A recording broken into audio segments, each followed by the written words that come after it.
So, yeah, hey everybody, how's it going?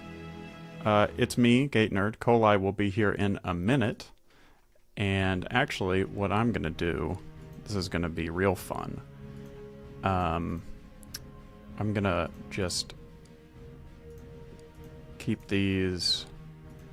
I'll keep the background not appropriate. What's the word? Correct for who is here. There we go. Now it's just me. When other people show up, I will change that. See how seamless that is, everybody? So how are you all doing? We're here to celebrate 100,000 subscribers. It is... Well, okay. I will tell you that ChickenScuttleMonkey and Alpaca are in chat, but they're not on a microphone. So, I'll see what I can do. But for the time being, I don't have a Maryland ready to go. Alpaca. Actually, I probably do somewhere. But anyway, let me read chat for a little bit. Yeah, we are here celebrating 100,000 subscribers, which is really exciting. We all knew this day would come. Didn't realize that it would come this soon, but we've been very happy with the content that we're making.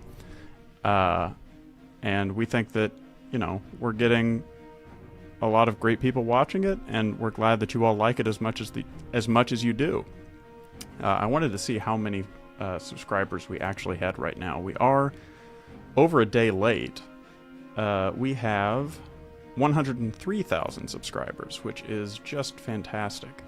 Yeah, so hello Missouri Ball, hello Ivan Wong. Because we hit this milestone, we're gonna have, a bit of a chat today. ChickenScuttleMonkey and Alpaca are in chat right now. If you all have any questions that you want to ask either of them, go for it.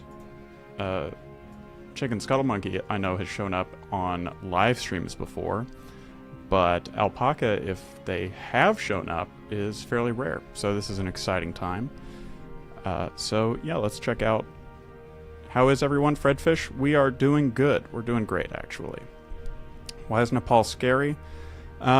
Just because it has a weird flag shape, so people usually, draw teeth on it and make it a little... It's like a RAR monster, I think is what it's called, generally, RAWR, which is from an era of memes before most of you were consuming memes. This is like 2010, 2012 meme type thing. It's RARs. It's the same era as Rage Comics. Anyway, why is Michigan a cube?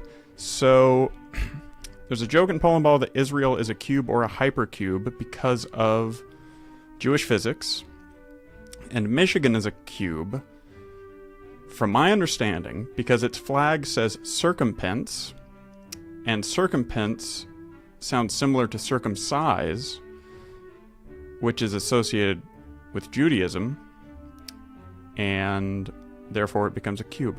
That's it. Why is Gutenberg on the wall? That I don't know. I don't remember. I've been watching this channel since day one. Thank you so much. And can you all hear the music? Let's get some, thumbs up in the chat if you all can hear the music properly, because I am awful with setting up audio to sound well. Oklahoma Ball. Yes. Do we need the music to be a little bit louder? Why is there a Howland Island country ball? Why is there? Any flag can have a country ball. Country ball is... Neither country ball nor Poland ball fully encompasses the entirety of what they represent. Generally speaking, it is countries, but also states can have state balls, city balls. So just think of it like a general term for flags turned into personified circular or spherical characters. The audio is only one ear. That's funny. You know what? I have absolutely no idea how to do anything about that. It should be mono. Let me see here. Audio output. Let me see if it's a problem on the YouTube music side. That is potentially the problem.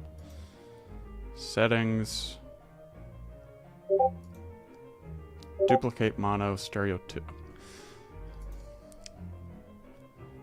You know what? Could be this. That's what I was thinking. Properties. Device.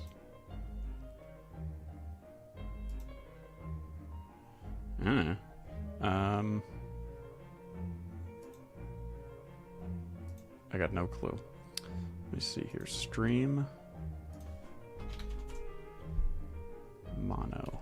No, I can't change those.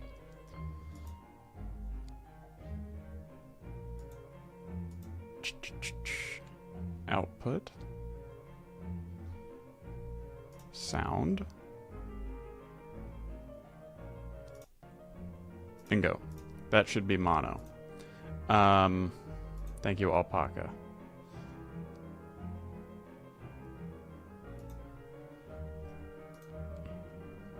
Maybe that's why my audio is always so hard to edit. Let's see here. Gotta get back to chat. Okay. Yeah, it's really cool to have CSM's music in the background. It is quite fun. Still can only hear one ear. Do you only have one headphone in? Why are you Kansas? Because I am from Kansas. Let me go ahead. I'm gonna add CSM. Who is that? Oh, Dick Rhino is here. Everybody say hi to Dick Rhino, our valiant leader here at PBO YT.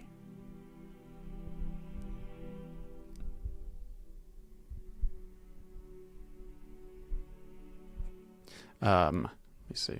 I'm gonna. This is CSM, and then let me go ahead and add DR. Okay, now CSM and Dick Rhino are here. Someone in YouTube live chat, something, asked about if the music is on Spotify. Oh yes, the music is on Spotify. The music is on Spotify, YouTube Music, iTunes, Apple Music if that's a different thing, Pandora, anywhere that you stream your music. It is there. Go give it a listen, like the album. It is great background music, and the two vocal tracks that CSM put together, 2 Days into Belgium and Land of the Rising Sun, are wonderful. Maybe it's House of the Rising Sun. I think it's Land of the Rising Sun. I'm bad at remembering names, but it's very good. And the music videos are on our channel, and I'm going to be... I'm drawing alpaca. Actually, no. I'm going to find Maryland, because I cannot draw it that fast. It's based on... yes, the song is based on House of the Rising Sun, which is, I think, best known from the version by The Animals. It's a really good song. There is a House in New Orleans. The song is older than that. And the lyrics, as ChickenScuttleMonkey is pointing out in our Discord chat, the lyrics are public domain. The melody created by The Animals is not, so he went and created an entirely novel, really beautiful melody, I don't know song words, but melody track song for the lyrics that he wrote, which is really cool. Oh, I can't sing. Sorry.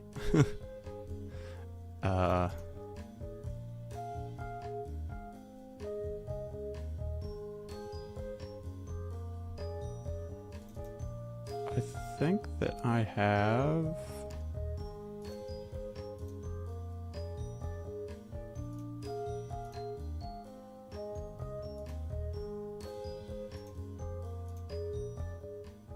I have a Maryland somewhere.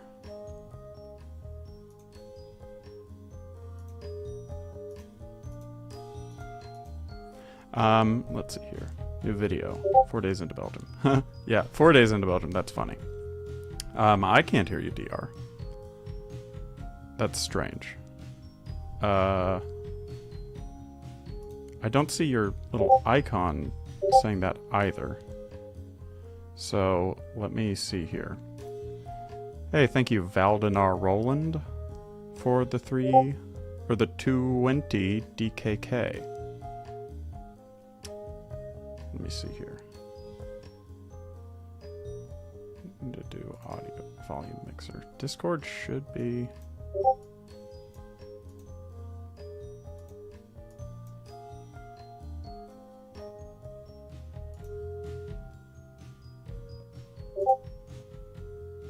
What is going on? My Discord output definitely is screwed up. I'm trying to fix this. Input, output. That should work. Let's see here. That didn't work.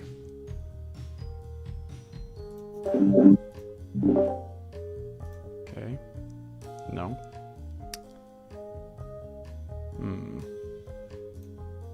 Oh, we'll figure this out.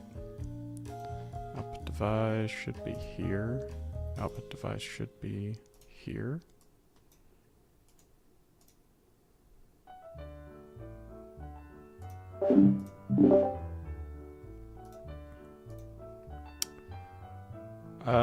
Interesting.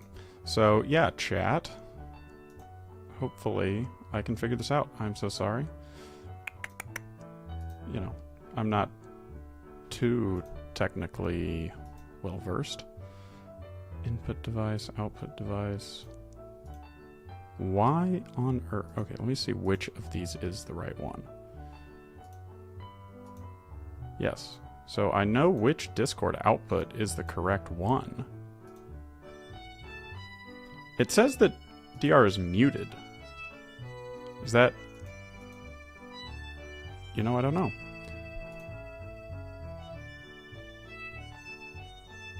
Yeah, I simply do not know.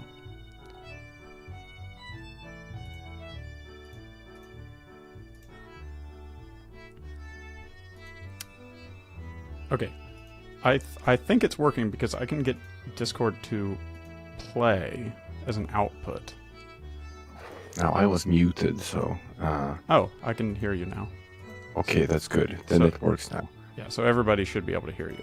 Sorry about the mess And both CSM and Alpaca are muted here on Discord, so I don't know if any of them have tried to talk. No, they are not going to be speaking. I see. Yes. CSM has a lot of background noise. I know. So, another thing that I was going to tell you before, but you couldn't hear me, was that on here on Discord I can hear you in both of my headphones, but on YouTube I can only hear you in my left ear. That is fascinating. Okay.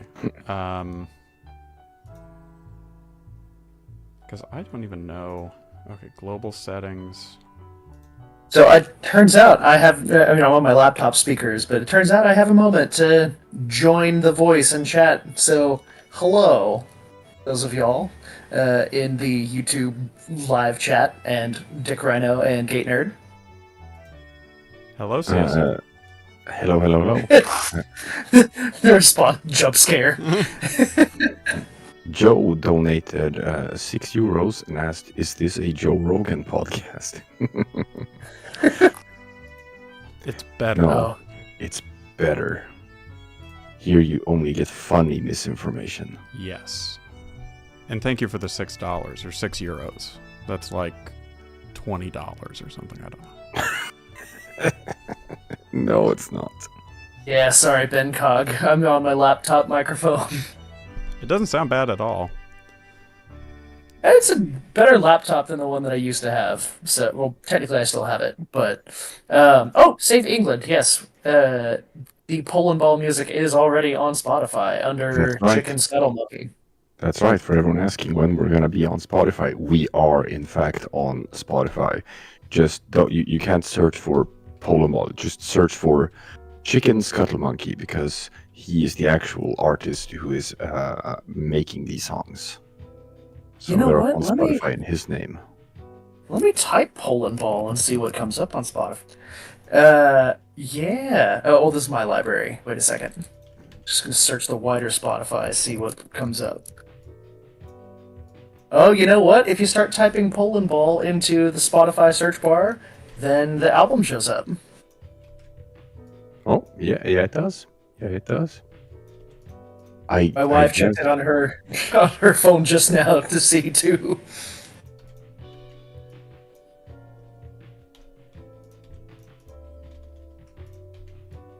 Yes, underscore Adam underscore. It is ChickenScuttleMonkey, all one word. Where does ChickenScuttleMonkey come from? I never knew. You know, when I was making my Reddit account, I guess 12 years, it'll be 12 years in December, I typed the most Reddit-y sounding thing I could think of into the little username spot.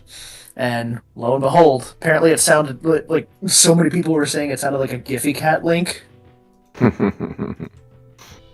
It's like that old XKCD comic about how to create a strong password with like many bits of entropy, where it's just take 4 random words in a sequence. That's it.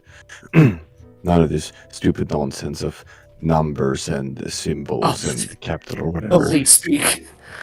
No, that's a shitty password. You just take 4 words. No, his joke was that we have conditioned humans to create passwords that are easy for computers to crack, but hard for humans to remember. That's a great point. Like the Google auto-generated passwords, just Yeah. I would challenge anybody to actually memorize one of those passwords. Whereas the password ChickenScuttleMonkey would probably be considered a pretty strong password, and because it's just random words. It's random words. There's like such a. I don't even know what the heck a ChickenScuttleMonkey would be. No, but you remember it. It's like locked in your brain. That's true. So that's a better password. That's how you're supposed to do passwords. No, it was so funny. When I came back to modding again a couple years ago, and searching CSM on the Discord to see like who's mentioned me or whatever, and then realizing like there's this completely other, totally unrelated chain of conversation related to Chainsaw Man, and what I found out the hard way is that CSM, most people know that as Chainsaw Man. Nowadays, yeah. That's great. I love Chainsaw Man. Hey, by the way, GateNerd, we have a 100k subscriber celebration. Yes. Not a celebration, a celebration. Oh, that's it's great. celebrate. I'm, hopefully we weren't missing out on any, what's the word? Google search, whatever. Yeah, I'm like mildly dyslexic, I think, but thank you. I fixed that. we can fix that title in post. Yes. My students actually pointed out that I might possibly be dyslexic. There's just weird habits that I've accumulated over the years to potentially mask the symptoms or whatever, and weird stuff like overpronouncing things. I think dyslexia is a lot more widespread than people realize. Oh, for sure. I mean, you don't even have to go all that far back in time. If you look at like just my generation, where it's just, people back then still didn't really even think dyslexia was real. Mm. I dated a girl who was like, just, she didn't get any extra help in school for her dyslexia because her teachers refused to acknowledge that dyslexia was a real disorder. Yeah, I don't think I'm that significantly much younger than you. I know when I was coming up, there was the conversation surrounding things like dyslexia, things like ADHD were getting more open. Um, more people were willing to talk about it and acknowledge these kinds of things. But the supports that kids have now are way more sophisticated. I think you're like 10 years younger than I am, something like that. Hey everybody Yeah. in chat, it is your favorite time. Your favorite Polandball live streamer is here, Coli.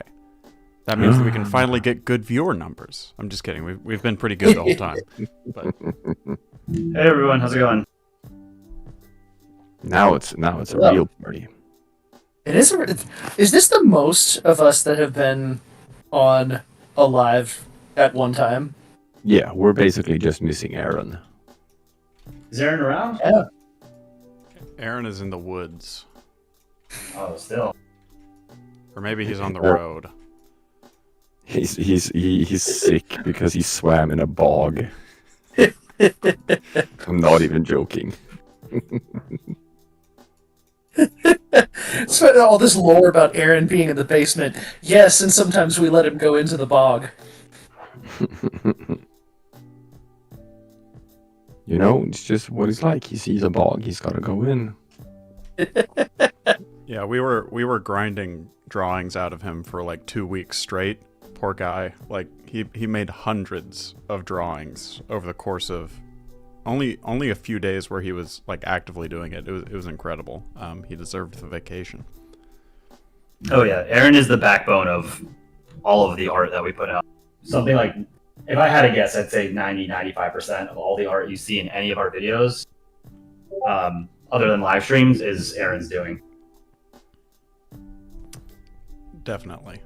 And I mean, that's been true for the subreddit for a long time too. Like, probably at least a third of all comics for maybe the last couple of years since he's been active again were drawn by him. Because he would post like one a day. Maybe a third is too much, but there was a time period where he was posting once a day when there were only like maybe 5 or 6 comics on the sub. Luigi, your house got bombed yesterday. Are you in Ukraine? If you're not joking, then I'm very sorry to hear that. That's awful. Damn. Puts our little thing in perspective, I guess. Yeah. I know we've had a couple of Ukrainian viewers stop by the channel every now and then.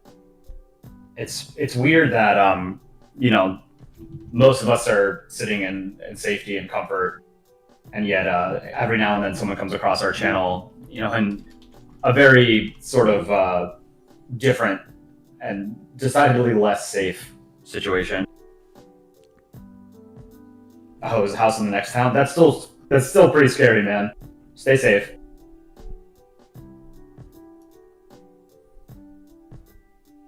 Now, guys, onto what we were all gathered here today to talk about. The radness of our community. Oh, wait. If you wait just a second, an ad is running for the next 60 seconds, so a lot of people won't be hearing this. I wondered how that works. Yeah. So I just have a pop-up on the YouTube studio that says that for the next 40 seconds at this point, ads will be running shortly for some viewers.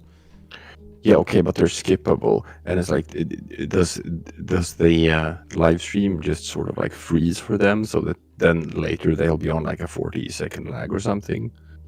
I don't know. I have YouTube Premium, so I don't see any ads. How much is YouTube Premium? $17, $18 a month or something like that. What? Maybe I should invest. It is easily that's a lot of money. What I see as the most valuable streaming service that I pay for, by far. I feel like large YouTube channels should get it for free. You know? Wouldn't that make sense? Yeah. Okay, the ad is over, Dick Rhino, if you want to wax poetic. No, I was just saying that the reason why we have this celebration stream today is because we want to, gush about the community. Because we have been, me and CSM have been talking about it in like just our Discord chat, that we are both surprised and not surprised at the same time with the success of the channel. I feel like all of us knew that we have a good thing here, and it resonates with people, and people think that we're putting out good content, and we think we're putting out good content. So we kind of always knew that, like, oh yeah, this is a solid endeavor. This has all of the potential in the world to like pop off. But that being said, like backstage when we have been booting up this channel, I've been trying to sort of like temper people's expectations, just reminding everyone constantly that YouTube is a marathon and not a sprint, and it's just a long grind before you see things paying off. And I have been like very caught off guard and taken aback by just like the explosive growth of the past 6 weeks. It's been absolutely mind-blowing. Yeah, CSM wrote in chat where it's like, we knew we would hit 100,000 subscribers. We just didn't think we were going to do it in like less than a year. Because if you only have to go back 2 months, we had like 8,000 subscribers. And all of this, at that point, still looked like very, very far away. Yeah, it was like exponential growth. We went from 10 to 100 in less time than we did from 0 to 10. By a long shot. Oh yeah, 0 to 10 took like 9 months, and then 10 to 100 took 6 weeks. Yeah. Yeah, other channels would kill for this kind of growth, and I mean what's the word? To put it in more context, we are cognizant of the fact that most of the growth has come from shorts, which is a decidedly different audience from long-form video viewers. Obviously, we're putting out both, but videos take longer to make, and we've really only had 1 or 2 like really big hits. 2 Days in Belgium being, decidedly the most successful. But yeah, and it's 3 minutes, so it's also not like the longest. So we're still figuring out what our long-form content is going to be in general, if that makes sense. It's interesting because we never planned that. We hadn't thought in advance that like we were gonna be way into like shorts content. In fact, when we started out, we were sort of all of the opinion that like, nah, Polandball, it doesn't work as shorts. Shorts isn't the way to go. It's kind of useless for the sort of content that we want to make, which we were like super, super wrong about. But that's also like what starting up a YouTube project is. It's like trial and error, and you just throw stuff against the wall to see what sticks. Yeah. Username asked, who made the live stream podcast room? I believe that was Dick Rhino. Aaron drew it, actually. Aaron drew it. Oh, okay. Yes. I'm in the process of making a new podcast studio. That's right. It's just that it's sort of like been on hiatus a bit because the podcast has been on hiatus, because we sort of need to figure out basically if we're going to continue with it, and in that case, like how we're going to continue with it. Yeah, I think that maybe also putting it on podcast platforms is a good idea. But also we don't have, I mean, we have stuff that we can talk about, but Polandball itself doesn't lend itself very well to audio, in my opinion. No, I think we would have to rethink it a bit. So I think if the podcast is coming back, then it's probably going to be sort of like a soft reboot, right? With like a different focus and a sort of different approach to how to do it. Not to mention that, back then, we only had like, I don't know, friends from the community or whatever who we could potentially talk to or whatever. But hey, if our channel is gonna grow and become a big deal and we're gonna get noticed everywhere, we could even start getting other notable YouTubers who'd want to show up. Oh yeah, the odd ones out and the other people who draw comics. That'd be interesting to talk to them, because that's kind of the closest that we do. There's like Alt History Hub, which also does sort of animated history videos. I always forget. One of those alternate history channels is a neo-Nazi. Which one is that? Do you guys know? Let's not get sued for slander here. All right. So let's not continue on that conversation. Yeah, I got no idea. I got no dog in that fight. Alternate history is not very interesting to me. But yeah, I'm not terribly big on alternate history. Like, a lot of it doesn't really make sense, right? Obviously, when you do counterfactuals with history, it's totally imaginary because we exist in one timeline, right? And time is linear. yeah, But a lot of things like,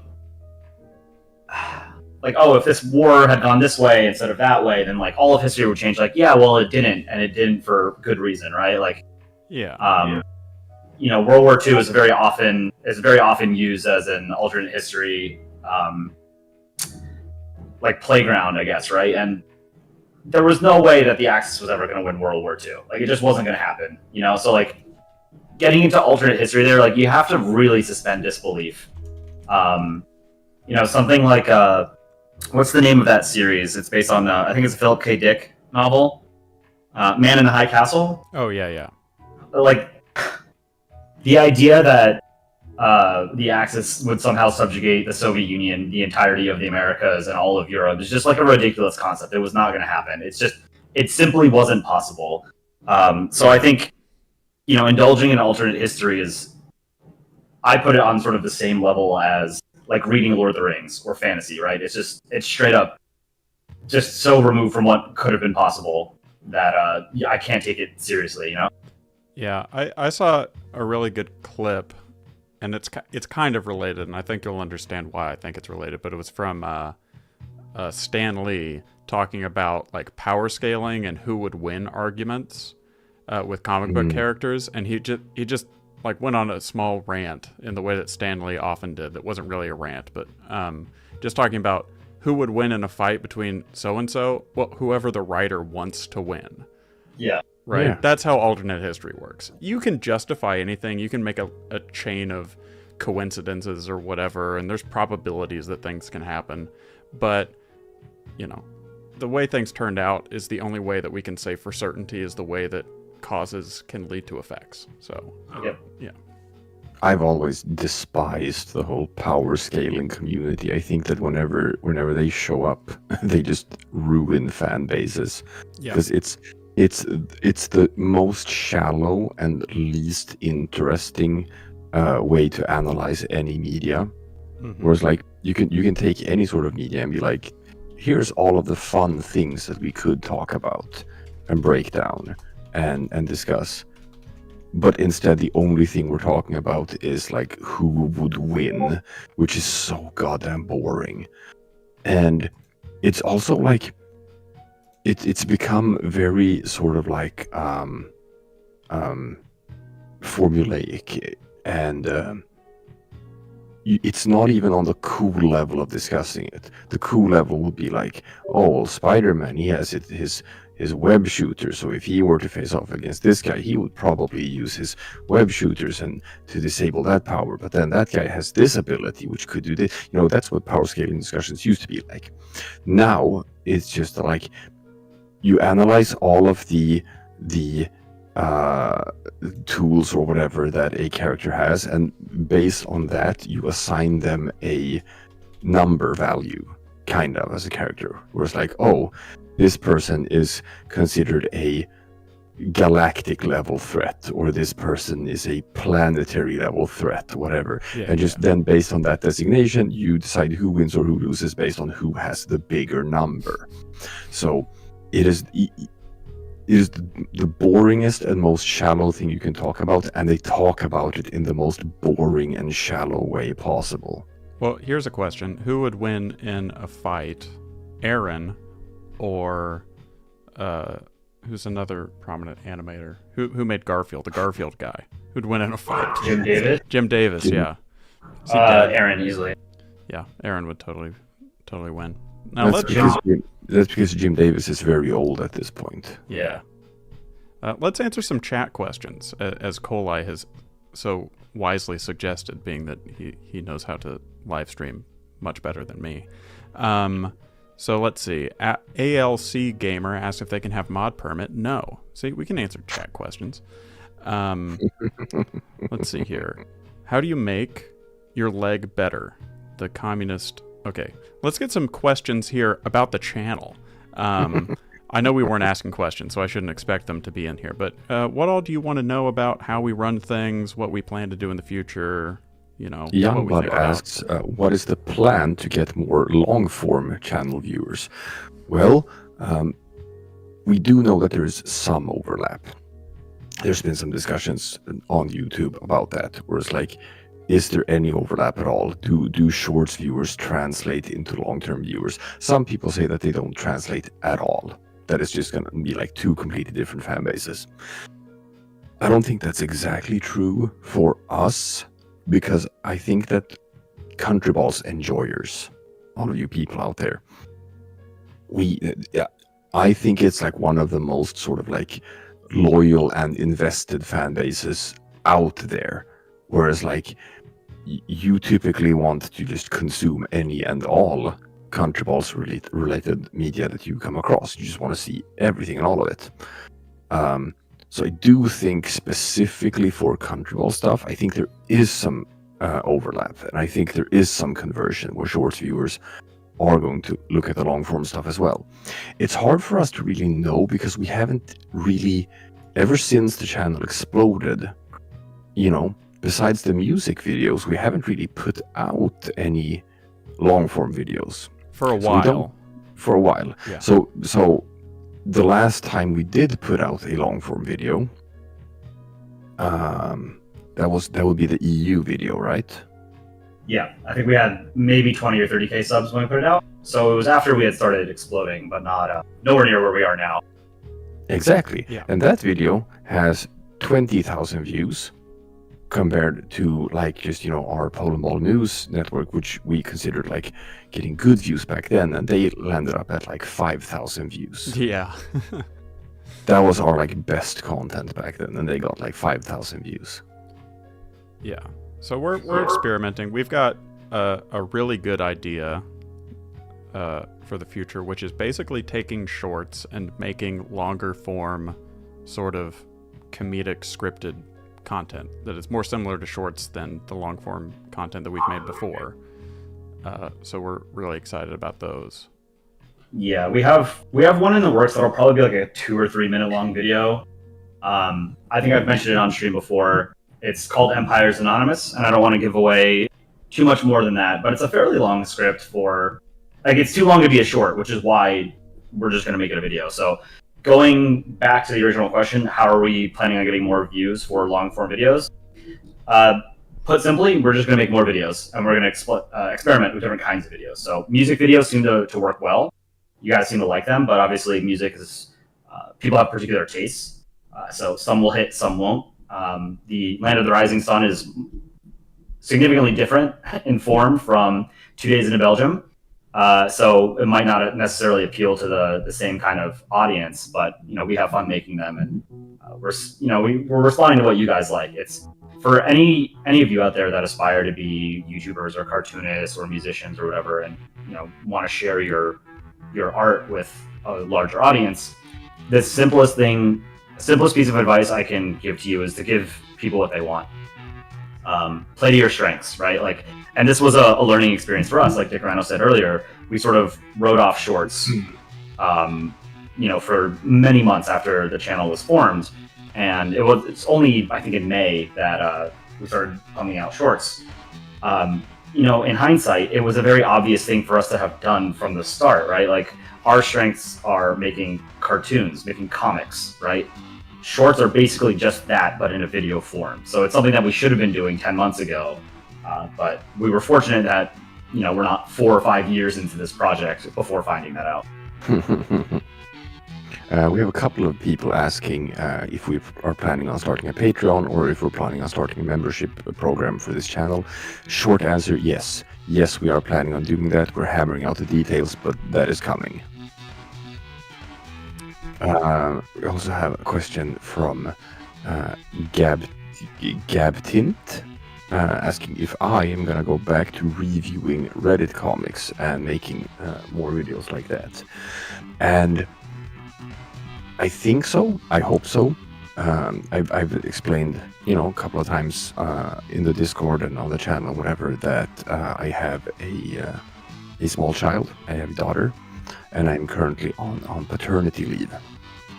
So I spend all of my time looking after a toddler.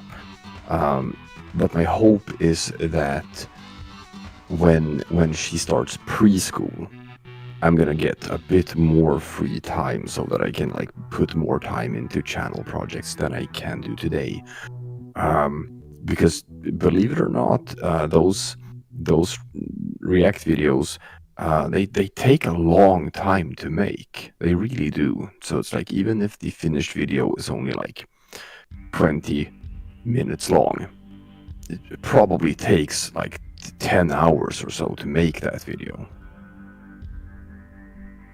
Yeah, well, the thing about the shorts is that, especially with Aaron doing a lot of the artwork, Kolai and Dick Rhino have done as well, but Aaron does most of the artwork. He's able to finish the drawings for those within a couple of hours, and then Kolai has gotten really good at editing shorts in a very short amount of time, so the turnaround on those is as short as half a day to maybe a couple of days. The longer form videos take weeks, or they can take weeks, I should say. So there is a difference there, and it's about it. We'll need to find a rhythm, because Kolai and Aaron have found a really good rhythm with shorts. They're totally in tune with what works on them, and well, not totally in tune. There's still a lot of guesswork, but they're getting really good at knowing what is going to land well with a short. So, once we find a rhythm with long-form videos, getting those out more, getting streamlined art production processes, things like that, we'll be able to make more. Squareptune asks, when will Wild of Oscar show up on the channel? For those of you who don't know, Oscar is the guy on the subreddit next to Aaron who just pumps out a new comic every single day and have for years. Those are the most prolific posters in the subreddit. But Oscar has always just done their own thing and never really been all that interested in interacting all that much with the community in any other way. Just never participated in community projects or even talked much to other members of the subreddit. So Oscar is just in their own lane drawing comics every day, and they seem perfectly content and happy with just doing that. Yep. Here's a question I have for chat.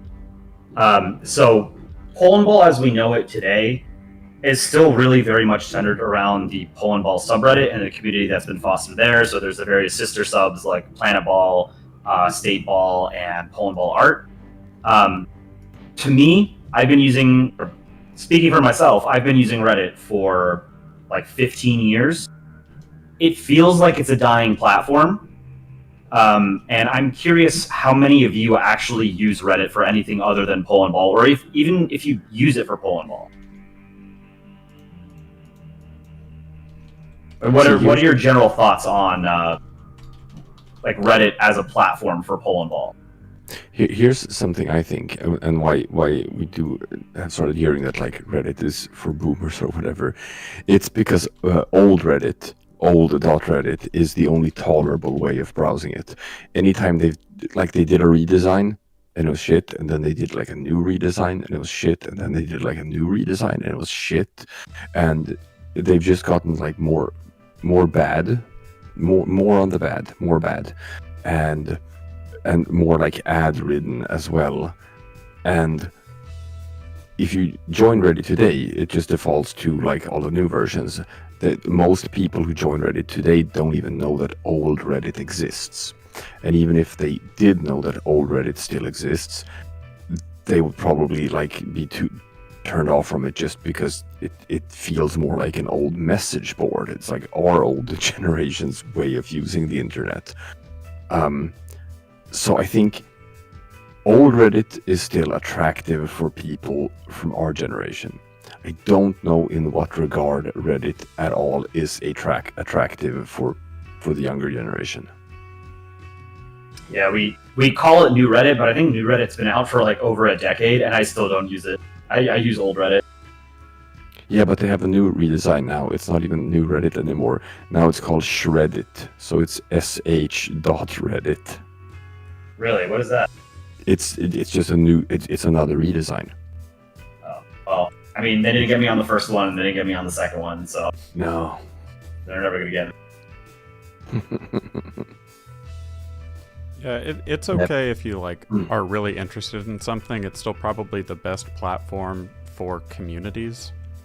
But even then, it just tries to push itself as an alternative to Twitter and Instagram, where it's trying to feed the general user the most palatable content for the masses instead of leaning into what it does best, which is letting people self-identify what sort of content they want to engage with. So, GateNerd, I had a guy who was spamming in chat. I had to put him in timeout, but he was asking, "Hey, why aren't you playing any music?" So I listened to the stream, and the music is only on your end. The stream cannot hear it. Well, You have to fix your OBS settings, my dude. yeah, I'm just taking desktop audio. It might just be Because as it is right now, the music is only coming across like in the background on Discord when your mic lights up. But oh, they can hear it. They're saying they can hear it. I'm gonna check. Yeah, it's just quiet. I upped the volume a little bit. Yeah. Oh, okay. You and I Yeah, are hearing very GateNerd's rude. music like through his speakers when he's talking on Discord. Yes. Yeah, sorry about that. I'm just close to my mic with my headphones. Jacob, question: Will the Reddit Discord verse the Polandball official Reddit? I don't understand the question there. We don't have a Polandball YouTube subreddit. Is that what they're asking? I don't know.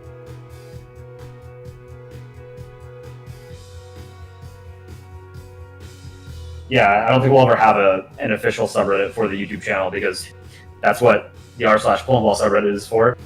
Yeah, we've got enough mods that we can just abuse our mod privilege and post whatever we want on the main sub.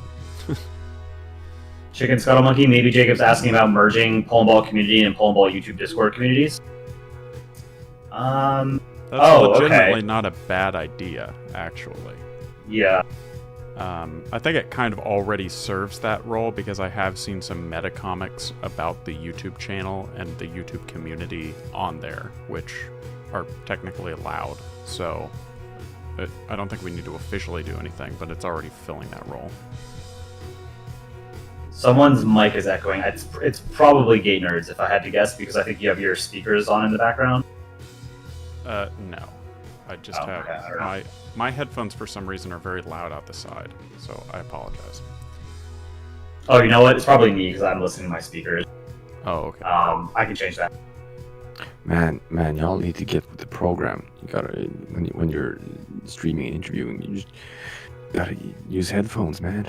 I don't like using headphones when I'm streaming. Yeah, you have to. Otherwise, your microphone is just gonna pick up all of the stuff in the background. Let's see. We got a good question here from SamSam2. What do you think about the future of Polandball? What's the best part of Polandball history from Crouch Chan to present? Well, this ties into another question I saw as well, where someone asked, like, if you think Reddit is dying, why don't you just start your own website? It's fun. We've been looking into that. You can actually purchase the domain Polandball.com if you have a couple of $1,000s, but it's like, it's just not how the internet works anymore. I feel like just the idea of personal home pages is sort of like a thing of the past. Nowadays, everything is aggregated on like these social media sites that have everything in one place. Back in the day, you had your 20 different webcomic homepages that you visited one at a time to read your webcomics, and then you went to your other homepages for other things, and then you went to your other homepage for other things. You had like a tab of your daily, I'm gonna check these sites or whatever. But people don't do that anymore. People just want to have one social media where they find everything they want in the same place. Be it Facebook, be it Instagram, be it TikTok, be it YouTube, be it Reddit. So I just think that, like, I don't think anyone will be interested in a Polandball.com. No one would go there. Yeah, I agree. And, to really emphasize that point, when I discovered Reddit in 2009, I stopped going to all those various different websites that I had bookmarked on my web browser. Now I just go to Reddit since it's an aggregator. And I think that's the power of social media and aggregators like Reddit for the user, is that you only have to go to one place. Now, some of those are better than others for whatever your interests are. For Reddit, for example, I think is good for people who want to type a lot, because it's basically just a forum. Maybe you guys don't remember this, but early internet used to have a lot of different message boards and forums where people would type, and you have to find specific forums on a completely different domain, specific to your interests. So what Reddit does is basically just aggregates everything that you could possibly want. Anybody can create a community. And you can do that on places like Facebook and Instagram and YouTube and other social media platforms, but they're not really built for it in the same way, right? Like, traditional social media is really aimed more at like sort of being an expression or whatever for people's personal lives, rather than esoteric conversations about the Taiwan Strait's geostrategic importance, right? Or, how to make a birdhouse. So yeah, I don't think like dedicated websites for niche interests are really in vogue anymore, and I don't think they have been for, a decade plus, if not longer than that. Yeah, it's like I used to go to various forums for like my pro wrestling discussions, right? And then it's like, nope, I just go to the pro wrestling subreddit nowadays and get all of my discussion there. But here's the thing. I think this is one of the reasons why Reddit is dying as well, because they are trying to move away from subreddits, right? They are trying to copy other social medias that they just want to, I don't know, placate that demographic with a 2-second attention span. So they just want it to be a feed. It's just supposed to be a feed that you scroll through mindlessly, and you're gonna get a bunch of stuff from places you're not even subscribed to, and it's just gonna get less personalized and more just trying to please some sort of algorithm. So the old Reddit of just building up your own catalog of subreddits you subscribe to with your personalized message board, so to speak, that's just not at all what new Reddit looks like. And the old way, that was like what was attractive as a platform, because Reddit used to be the world's biggest message board. That's what it was. It was the message board, that had everything. And they don't want it to be that anymore. And what they want it to be, I don't know who would be interested in it. What they want it to be is just like a worse version of all other social medias that all look the same. Chasing a trend instead of doubling down on what works. And again, that's, I think, goes back to that advice that I gave to you guys as artists who might want to share your art with other people. play to your strengths, give the people what they want. Don't try and be something that you're not. It doesn't work because there are other people that can do what you can't do better than you. If that makes sense. Yeah, it's better. It's better to be a master of one than to be a jack of all trades, and Yes. in art Now, and things like that. I'm not going to harp on Reddit too much, but I do have one final point I want to make, which is sort of like why I can, to an extent, see things from Reddit's perspective. And that is because old Reddit, that was for like the first 10 years or whatever, was never profitable. Because it turns out that like this version of nerd culture that they attracted, like this demographic, is very, very hard to monetize. Yeah, It's but just, they had the best solution to the content curation problem, and that is having people for free, out of simply a love for specific communities, to manage and make sure that communities don't go off the rails and that quality of content stays at a high level. Every other social media website has to pay people a lot of money to do that. Reddit had that for free, and they're squandering it. So yeah, and I've complained as well about Reddit in that regard, where it was like, it shouldn't be hard. I mean, nerd culture.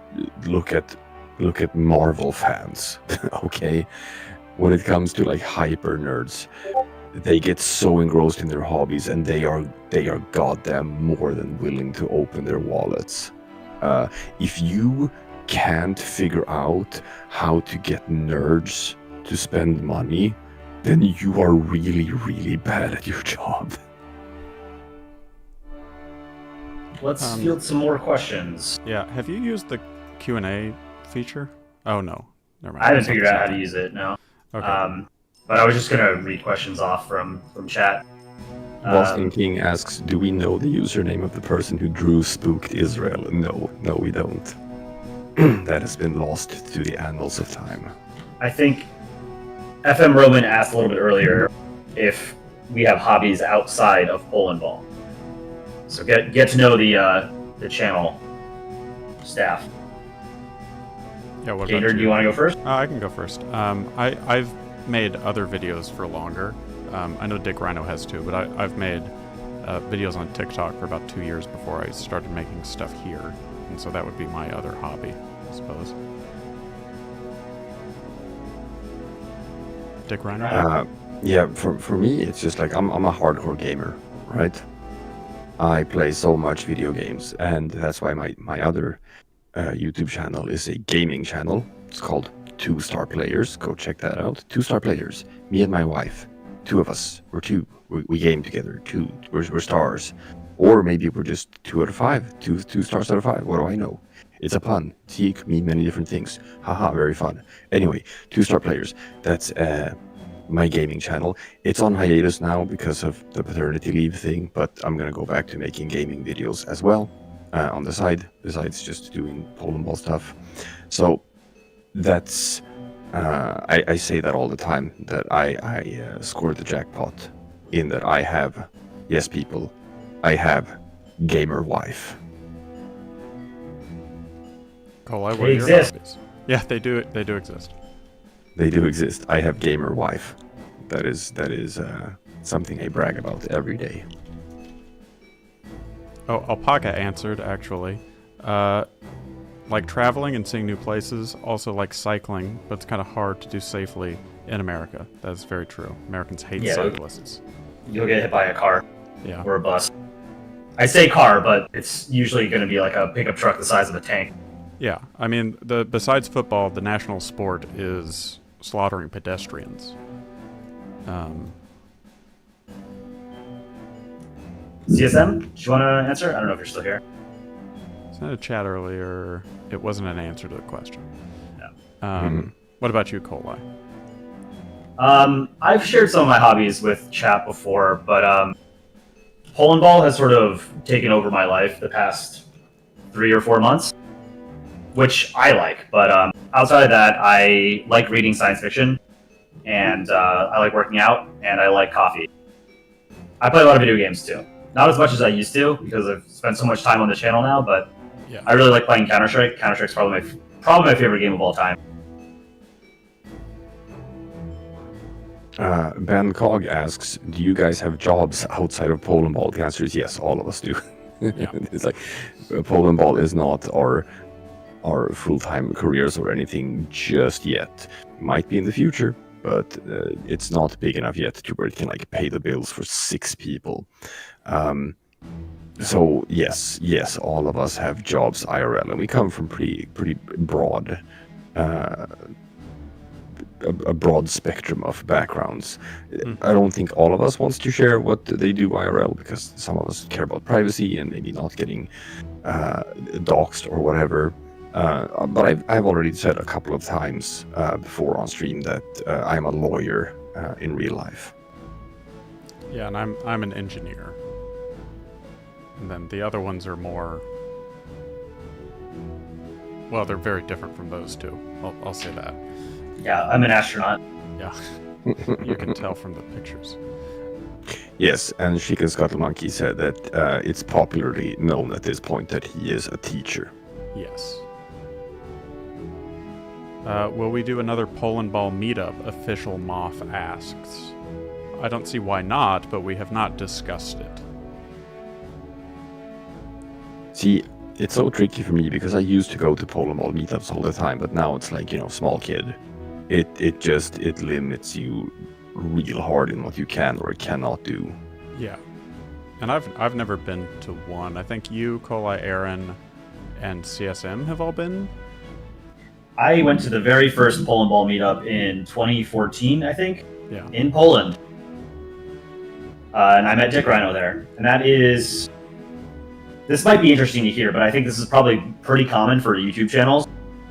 I have not met any of the other 5 people on the channel, except for Dick Rhino, in person. And I've only met Dick Rhino once, and it was like a weekend.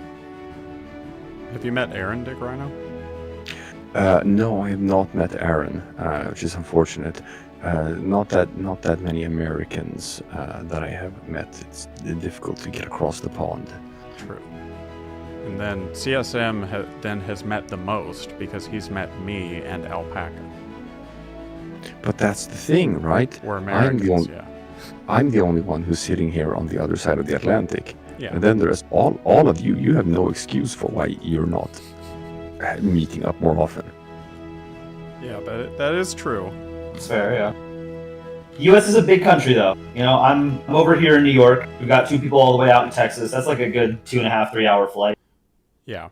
The 3 of us who live in the same time zone have at least met in sort of a V shape. CSM has met 2 of us. Ben Cog is like, wait, there's been an IRL Polandball meetup? No, there's been several. And it's because it's the Reddit community. And there is a bunch of us who are like, we have connected over the years. And through Reddit, there have been quite a number of Polandball meetups with prominent members of the community. For example, that's why I went to meetups and met Brain for Breakfast twice. 2 different meetups that both of us attended. You met Java Code too, didn't you? No one ever did. Oh, that's too bad. Sam, we all know Dick Rhino likes comics as inspiration, but excluding other Polandball artists, what are your art inspirations for your Polandball comics? Yeah, I've explained that a couple of times that you can tell from my drawing style that I'm not just inspired by your newspaper, serial comic strips or whatever, but that I'm heavily influenced by superhero comics because that's what I grew up reading. You can tell from just composition and lighting and colors and framing, poses, perspectives, whatever, that my stuff in some ways look more like superhero comics than they do like traditional comic strips. Yeah, that's true. Especially when you use like backgrounds and set pieces and things like that, which you do more frequently than a lot of people. Like Aaron does white backgrounds for most of the time. You might also too, but I remember a lot more of yours with backgrounds. Here, I have an example. I'm gonna pull it up in the Discord chat. Maybe you can manage to put it on screen. I can. It is my my Halloween comic that I drew with Russia wearing like the old mask of the USSR. Here. I think this one is a good example of like just perspectives and how I frame every shot to be like. You can tell that this was drawn by someone who grew up reading superhero comics. Let me see here. I'm switching to the GIMP stream, so this should... While you do that, Karzel has a question about the contest. You want to participate in the newest contest, and the painting you want to imitate is from a very well-known Polish artist, and his paintings are from the 1850s. So, brief plug for the next contest on Saturday. To those of you who might not know, we do weekly art contests on Saturday mornings, live stream. So next Saturday's contest is to make a Polandball adaptation of an art piece, but it has to be done in an art style that existed before the year 1800. So you are allowed to you can make adaptations of art that was made in the past 224 years, but it has to be made in a style that existed before 1800, if that makes sense. So you could take that painting from 1850, but you have to make it in a style that existed before 1850. So you can make it a cave painting. You could make it like a Renaissance sort of era painting or a Baroque painting, but not in a more modern style. So you can't do Impressionism, you can't do Postmodernism, you can't do Cubism, you can't do pointillism. So hopefully that makes sense. So, yeah. Sounds fun. It's a good contest idea. We've had some really good Polandball art that even gets posted to the Polandball art sub. Like, there's really talented people who are submitting stuff to these contests, which is really cool. GateNerd, are you only ever going to show the first panel? Oh, well, sorry. I was waiting for you to maybe talk about it, so I can scroll through it. Okay, that sounds nice. Yes.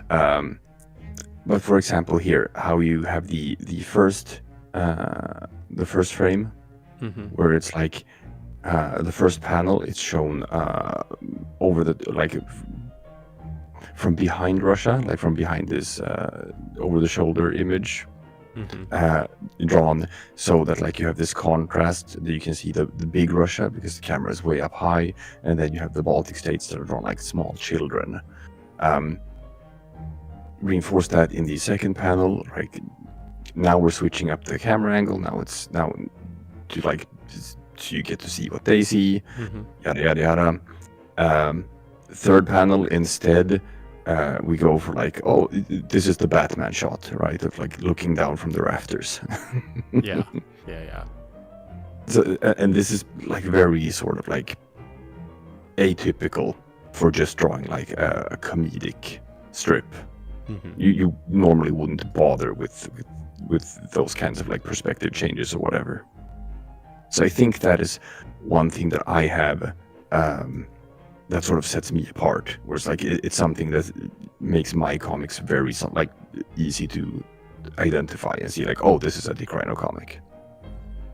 Yeah, I really like it. I don't know who else does anything like this, to be honest, because you're really creative with the use of perspective, and the perspective is so hard for me, so it's really cool to see. Thank you. Yeah, I think that's one of the most distinct characteristics of Dick Rhino's comics is the very clever use of perspective.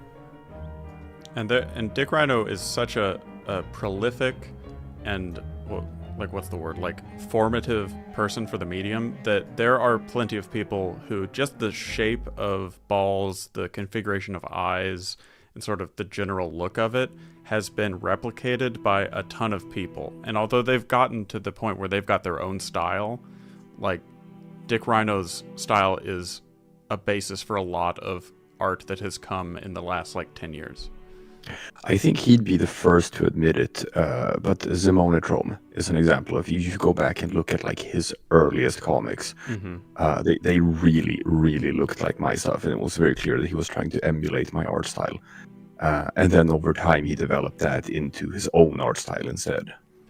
Yeah, and I think that that's a really cool part of Polandball, because it's like an entire medium of comics.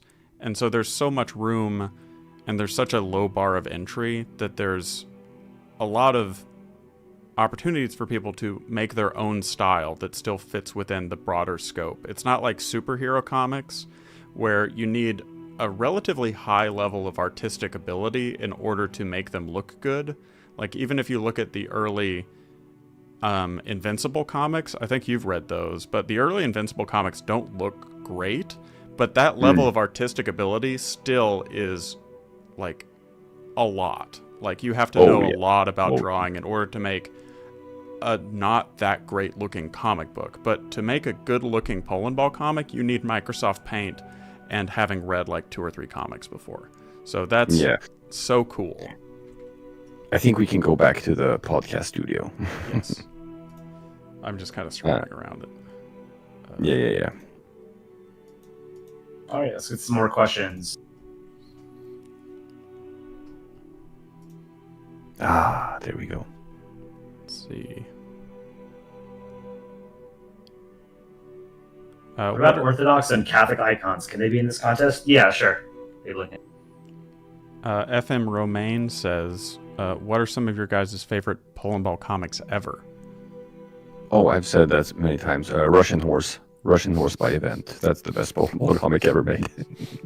Yeah, that one's definitely up there. My personal favorite is Poland Cut Out into Oil, which I've shared on stream before. We also have an animated version of it on our channel. It's one of our earliest videos. Alpaca made it.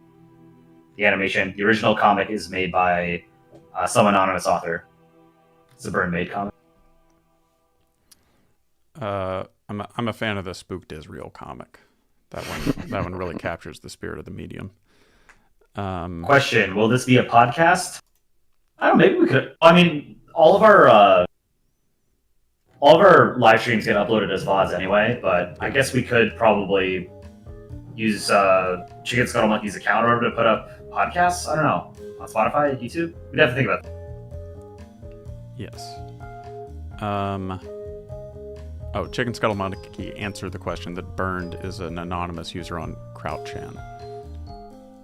Natalia, $5 donation. Thank you so much for your patronage. Really appreciate it. Sorry to cut you guys off. Oh, no problem. Let's see. What's your favorite food? Bosnia King asks. Dick Rhino, what horrible Swedish monstrosity is your favorite? No. I'm all about that Southeast Asian cuisine. Oh, Just give me Japanese food, give me Thai food, give me Vietnamese food, hell, give me Indian food as well. Just anything from Southeast Asia is the best food. It's a very expansive definition of Southeast Asia. Yeah. Everything between Japan and India is now Southeast Asia. Yes. Asia is just the stands and China now. GateNerd, what's your favorite food? It is a dish from China called Chongqing Xiaomian, which is a spicy sort of dry noodle dish from near Sichuan province. Chongqing How do you spell that? Xiaomian.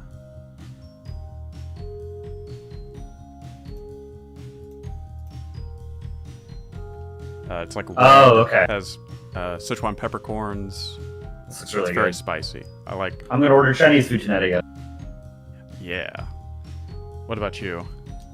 My favorite food is pizza. You're not gonna get a fancy answer out of me. I fucking love pizza. Put whatever you want on it. I don't gatekeep pizza. Pizza is a vessel for whatever you want to put on it. Even if it's just plain pizza, it's good. It is true. It's like so obvious and so perfect. USSR asks, what's Aaron doing right now? We've already answered this before. Aaron is sick because Aaron went out in the woods and decided it was a good idea to take a swimming, to go swimming in a bog. And it turns out that was not a good idea. He has the plague and dysentery now. Yeah.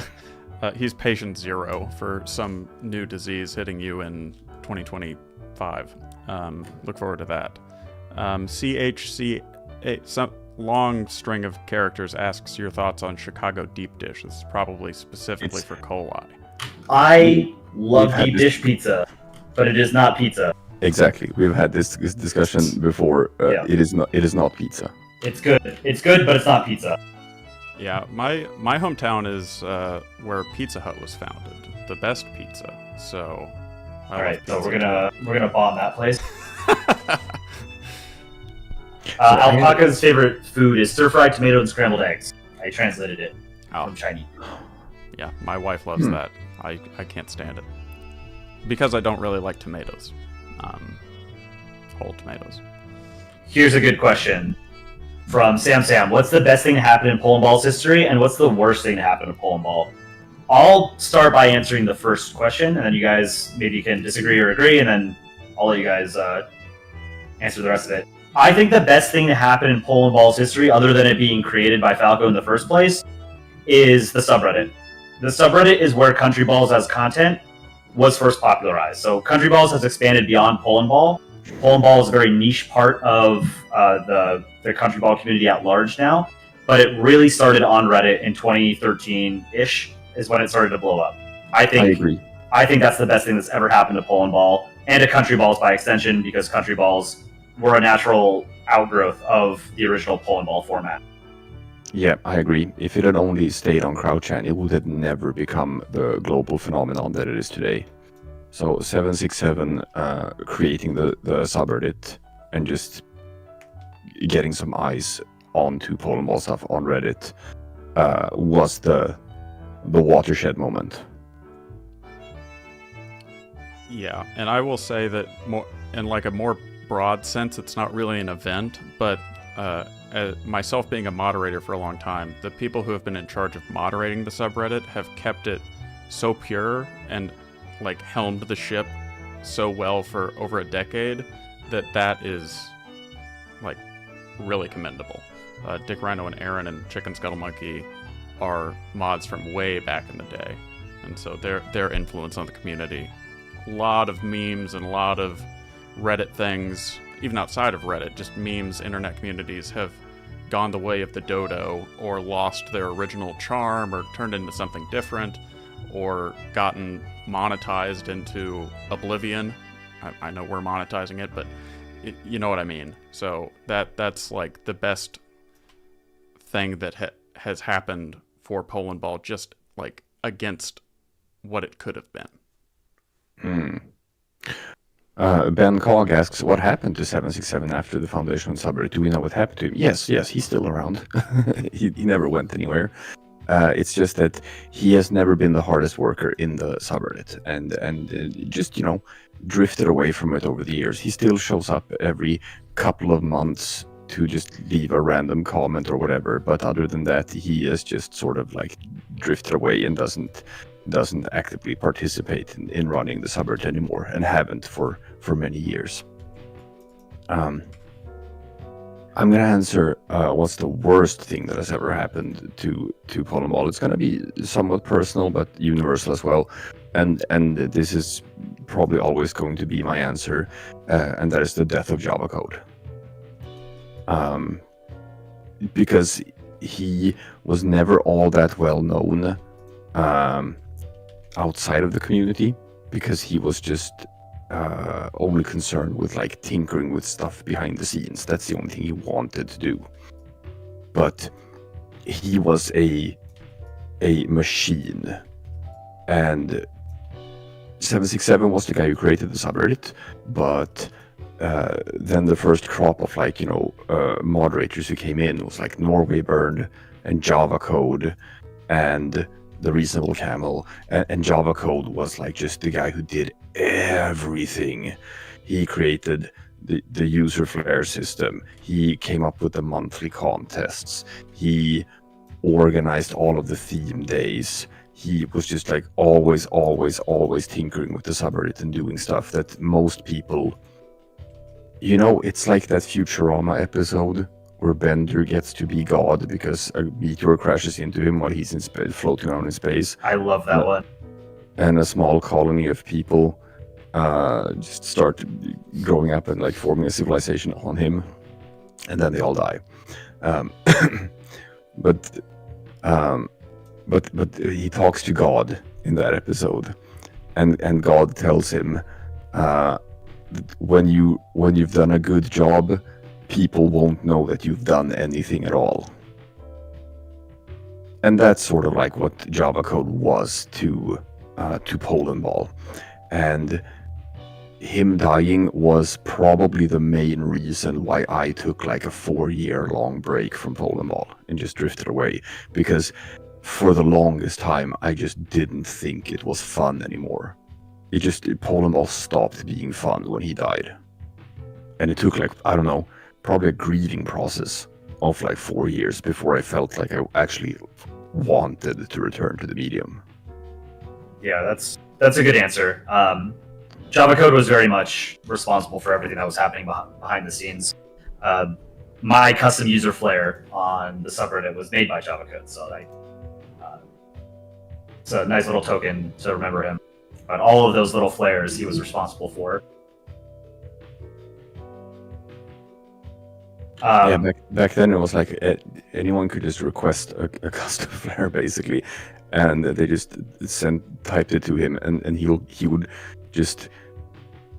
he's like, put it in the pile of like all of the other 50 tasks that I have, and then he'd just come back like 6 hours later. I was like, yeah, I did your flare. Here you go. Bosnian King asks, what's your favorite national flag? You personally really like Trinidad and Tobago.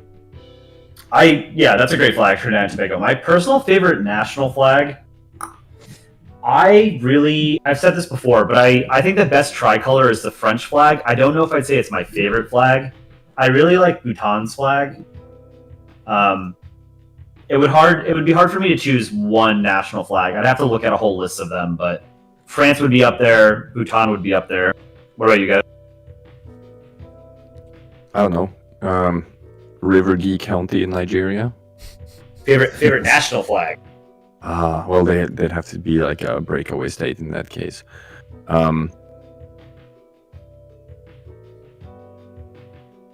I have a soft spot for like just one of the historic flags of Spain, because it has purple in it, and that is just such an oddity, and you almost never see it, and I think it's so underutilized. I actually think purple is a great color in flags, and almost no one does it. The historical reasons for it was, of course, that back in the day, purple was an expensive color to produce, and you wanted flags to be cheap because you wanted everyone in your own country to be able to like just replicate it and make their own flag. Hey, what happened to the studio? It disappeared. I made a boo-boo. You made a boo-boo. GateNerd, favorite flag? National flag? I'm gonna have to be basic and say probably Bhutan as well. Big fan of that one. It's got a dragon on it. You Yeah, know? it's just cool. But it's a cool dragon. Yeah. Unlike Wales. Yes, Wales' dragon is kind of lame. Well, I guess the Bhutan one is like an Asian dragon, so it doesn't have wings, but the Welsh one is technically a wyvern, because it has... No, it's a dragon, because it has 4 legs. Wyverns have 2. I don't know. I've got a moment to chime in on the favorite national flag question. So, I don't know if y'all knew this, or like chat, or any of y'all listening, the Texas flag was originally designed as the national flag of the Republic of Texas. And it's a nice looking flag. It looks so good. It's pretty good, yeah. Definitely. It's better than the Chilean flag. I'll give it that. Better colors. Yeah, what was interesting, and I actually looked that up. Apparently, both of those designs happened independently of another. Like up in Texas, they were designing their flag, and down in Chile, like kind of around the same time, weirdly enough. And Texas just chose the better design. But there are a couple of different early Texas flags too. One of them that I've kind of toyed with using for like my Bolsona or whatever is the flag of Coahuila y Tejas, which is the Mexico flag colors, but instead of that ghastly seal, it's just these two yellow stars in the middle. And that was like it was during a Mexican Civil War that was used, or is that a flag of the tribe? The Coahuila y Tejas flag was when so that was the Mexican state of Coahuila y Tejas. Okay. There's like these two separate states that were kind of together, but then when the Texas Revolution happened, Texas obviously kind of split off and like made its own handful of flags. I see. I totally forgot. I have to mention the Estonian flag as well. I think Estonia has one of the best flags out there. Just the color scheme is really great, and it's a depiction of its natural landscape. It's really nice. Yeah. What about worst or least favorite national flags? Oh man. Ooh. Most tricolors I think suck. Yeah. But the single worst national flag, and I dare any of you to defy me, is Turkmenistan. Scrolling to look for it. A lot of the Central Asian countries have bad flags. So, Oh, Kazakhstan's got a banger, though. yes. Turkmenistan. Oh, You I've might be never right drawn about it. Turkmenistan. Yeah, that was- is. I never will draw it. Yeah, that's the right answer. Just looking at this. Oh, sorry. We had a question that was like 40 minutes ago or something that just zoomed by, and we never had a chance to answer it, but I remember it. And that was someone asking, what's been the latest addition to the pillory of no-goes? and there's been a couple of stuff that I have just shared around internally. I'm gonna say that over the past year, my favorite, I keep gushing about this, I think it's wonderful. My favorite bad comic that someone has sent in, I'm gonna link it here so that GateNerd can show it on stream because he has to. It's about Israel and Palestine and the introduction of a new character called Polandball.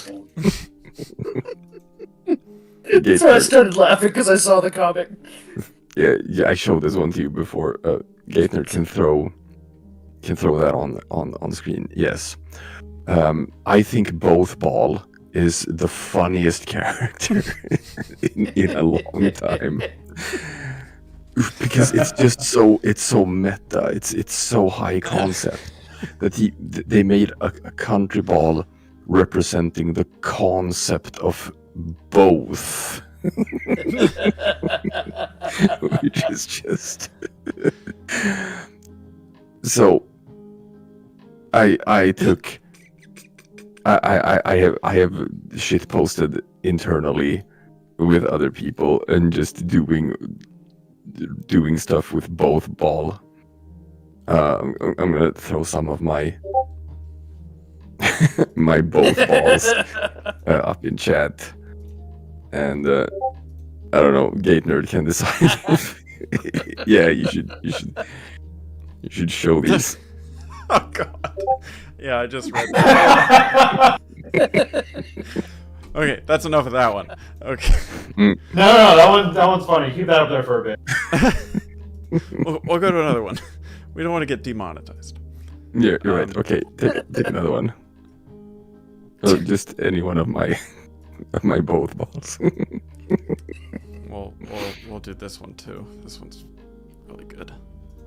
It's so high concept. I love.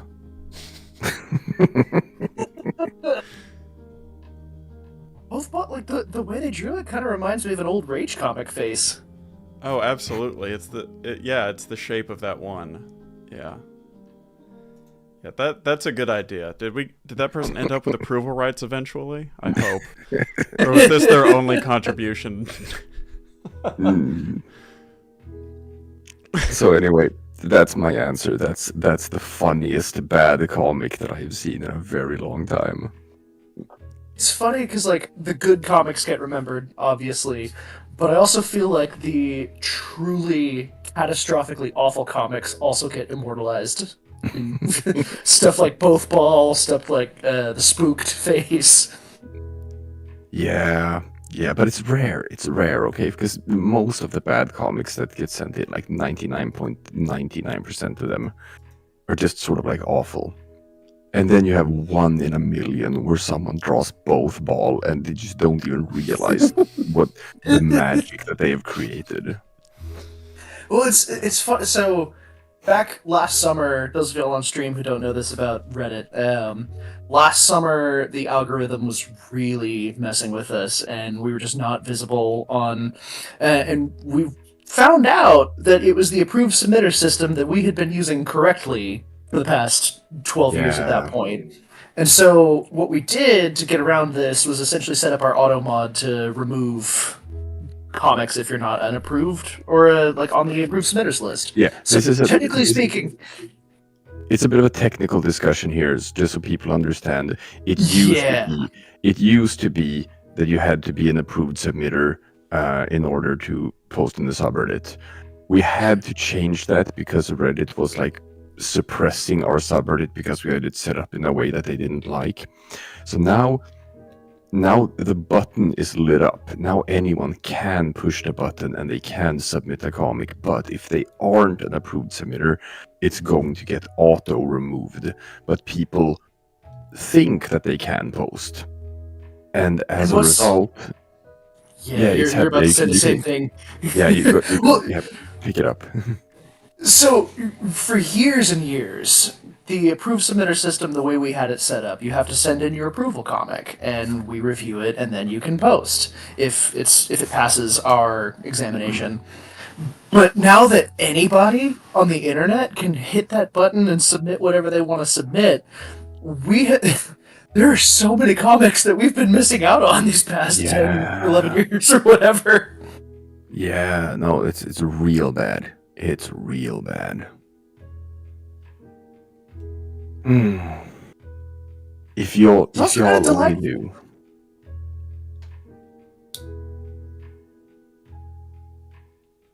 I could go back and like spend an entire day just trudging through the archives of stuff that people have posted and gotten auto-removed. And I could probably find 1 or 2 other comics that are as funny as Both Ball, but it's not worth it because you have to go through so much unfunny bad stuff. I do it from time to time. That's how I found Both Ball. Yeah, it's the ones that just aren't. They've got nothing going for them. They're not that bad, and they're definitely not bad enough to be funny. But there's just nothing positive about them. They're not funny. There's no joke oftentimes, or it's just a joke that's been done 1,000,000 times. It happens a lot. Ben Cog asks, how do you become a verified comic creator on the subreddit? We have a whole rules page that you can go and read. I have it out here. Yeah. I just said that like it's explained in the sidebar of the subreddit how to go through the application process. Yeah, it's fairly simple. There's just a few steps. But Sam asks, do you think newer Polandball artists are worse at following the rules? No, no, they've always been bad at following the rules. So that hasn't really changed. I think it's an age thing. I think there is like if you are at a certain young age, you just have this mindset of like, oh, there's rules, there's a way I'm supposed to do this. I don't care. I'm just gonna do it the way I want to do it anyway. Yeah, and they get mad that they have to also follow the rules, as if they're like going to be contributing something so brilliant that the rules need to be changed in order to let everyone see it. And then they go make their own subreddit, which dies within a week. Yeah. Oh yeah, we've had a couple of people who have founded protest subs of like those fascist moderators at our Polandball won't let me post my both ball. So now I'm gonna make fuck the Reddit moderators both ball sub, come subscribe to it, and then typically not a whole lot happens. Yeah.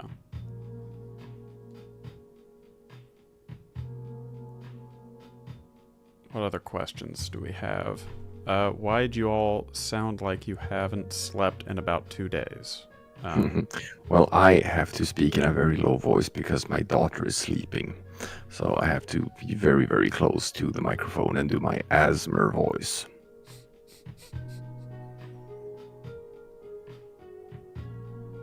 I don't know what the rest of y'all's problem is. Oh, I didn't think it sounded like I was falling No, asleep. me neither. I'm all amped up. I just had another coffee. Yeah, that is just what I sound like. See, Colai, that's why I tipped you off on that perfume, the Givenchy Extreme, because it has a vague hints, like notes of iced coffee. I was like, ooh, that's probably a perfume he would like. Interesting. Do you want to smell like coffee? I don't think I do. Oh, we're doing a Q&A. I'm official seeing Q&A. I'm seeing if that works. Okay, I've never used this. I couldn't figure out how to use it. No, Feature on YouTube. No, to me it just made the normal chat go away. Yeah, same. That did the same thing to But me. you can click out the top and go back to live chat, top chat. Yeah, I think Question. so. I see. We have one from FM Romaine. I think they've asked this before, but are you planning on making any changes to the subreddits? There are so many aspects to it, like rules, flares, minis, etc. Are you happy with them as they are? I think the rules page is way too convoluted and way too long. I think it's a hard ask to just for someone showing up in the subreddit and you're like, here, read this book. I think it's so long. Have we thought about making a video describing the approval process? Yeah, I wrote most of a script already. I just haven't finished it. Yeah, we should do that. Yeah. One of the things about the rules that I guess I feel I should explain is that it may seem intimidating at first, but if you just read some comics and try and reproduce your own, that's probably going to get you 90% of the way there. Yeah. I literally never think of the rules when I'm making comics or art because I've been doing this long enough that it's all it's been internalized to the point where you just don't have to think about it. So it's not like when you open up Photoshop or GIMP or Paint that you have to have the rules page open on your second monitor. It's just they seem more complicated than they are. 90% of what you need to do for a comic are draw circles that don't look terrible and give them eyes and then draw the flag. That's it. It's not super complicated. It seems more complicated than it is. Yeah, and a lot of the rules are just very niche and specific, like special character attributes or props or things like that. So like that lengthens it a lot when really only like a handful of rules are applicable to every comic, and most of them are intuitive if you just read comics. And I think those like very unique use cases or those very unique niche kind of rules are either ignorable or they only come up every other comic or so. So having those memorized before you make your first comic isn't entirely necessary. Yeah. Radioactive Potato asks, will you ever make videos for other Polandball related things like Planet Ball, State Ball, and others? Yeah, absolutely. I'm sure that we've done what would be considered a Spaceball comic in shorts. I did a showcase on Polandball art Yes. in one of my videos as well. We could do something with Planet Ball, because I think Planet Ball is fun and underrated. The problem is just that like it's niche, right? We're into like astronomy. We're astronomy nerds, but yes, most people aren't. So it's always that thing of like, do you want to do stuff for views or do you want to do it as like a passion project? Whereas like I would probably have a lot of fun making a video about Planet Ball, but it probably wouldn't get a lot of views. So it's like, is it worth my time to do it? Yeah. Nicholas Maduro asks, what do you think is the most forgotten country ball? The actual Nicolas Maduro. Yeah. He stole the election and now he's shit posting in Polandball live stream. I'm gonna say probably Argentina, because Argentina is a funny character, and I haven't seen anyone draw comics with Argentina in a long time. That's true. Yeah. There's a lot of... There's that famous... the legit privilege is a forgotten Redditor that none of y'all have probably heard of on this chat, but he did an Argentina comic where it zoomed in on the face. Yeah. That was a classic. Bosnian King asks, can you get a girlfriend if you make Polandball comics? Yes! Yes, you can. I met my wife during the very first Polandball meetup. You can get a girlfriend if you make Polandball comics. What he's not telling you is that he uses power as a moderator to tell her that it was against the rules not to date him. What Cola is not telling you is that at the time she was also a Polandball moderator. But yes, the answer is yes. F. Smith asks, this is like a technical / what they would call lore question. Why are the other pool balls / billiard balls retired, and will they ever make a comeback? I don't think they were ever in use. They're not really retired. They've been like semi-official, sort of like grandfathered in. They're like a relic from that Kraut Chan era. That parts of it are unsavory. Whereas like parts of it is just like, oh, this is supposed to represent like black people, and it's always used in like tasteless ways.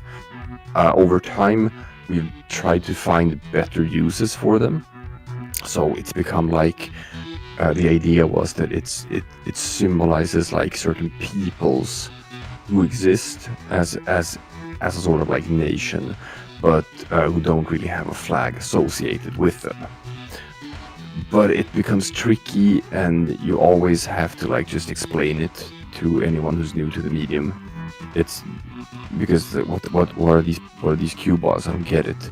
So it becomes very internal and navel gazing, and just sort of like muddles the concept and confuses things. So in many ways, I think we're better off without them. The only one that sort of stuck around is like the 6-ball for aliens. Mm-hmm. Yeah, I think it's better and encouraged now to just use anachronistic flags to represent groups that didn't have a flag in the time period in which you were representing them, and then not to use them in modern settings. Yeah. Yeah, I think like if I were to sort of be given the opportunity to sort of make a rule as to how, for example, you would depict an indigenous American tribe, I would probably use like just a ball with no features and maybe make it gray, and then give them a headdress or something, you know? Yeah. Like some kind of ornamentation to indicate like it's a specific person or a group of people, but they don't have a flag. They don't have they don't really have the concept of what we now consider nation states or empires, right?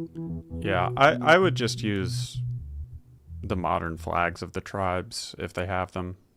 But I've only made one comic, I think, with Native Americans. So I used 7 balls and the modern Cherokee flag because it was set in the present. Someone in the chat brought up the two balls, and I was thinking about this as this conversation started with the billiard balls. There was an experimental period of time where people were using the two balls to represent like ancient Greece and some Yes. like, early Western Europe civilizations. Yeah, and instead of the number 2, it would be a symbol or Greek letter to represent that Greek city. Yeah, it was like a beta or something, Yeah, or beta. Sparta or Yeah. whatever. Yeah. Oh, here's a fun question. Oh, sorry. Oh no, I was just gonna say like there's a push for like the one ball for China with like different symbols representing different dynasties. It's more And complicated I think- than that, but yes. Well, yeah, and that was kind of tying in with the earlier part of the conversation about it just gets super niche and it's hard to explain unless you're already using that link. So, just for the ease of your comic being understood, it just makes sense to go with something that's way more recognizable up front. Sorry, I didn't mean to cut you off, Sisam. Nah. I thought this would be a fun question, and I think you could start. CHCH asked what our favorite music albums are. Ooh, so for me personally, I listen to music from a variety of different genres. I had a Beethoven kick pretty recently.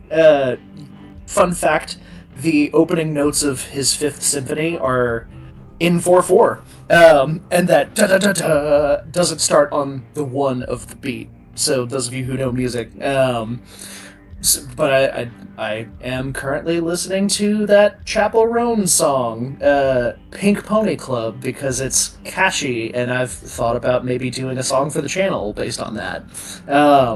Generally speaking, I gravitate more toward heavier, like louder, screamy kind of music. That's about where I live.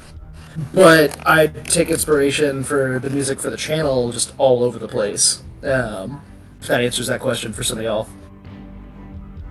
Yeah, that's very interesting. Your music is really good, and I can tell you use a lot of inspirations from different musical genres, instruments, and like time signatures, things like that. So that's really cool. It comes through. Yeah, the album is very varied. It's very cool. GateNerd, Dick Rhino, favorite albums?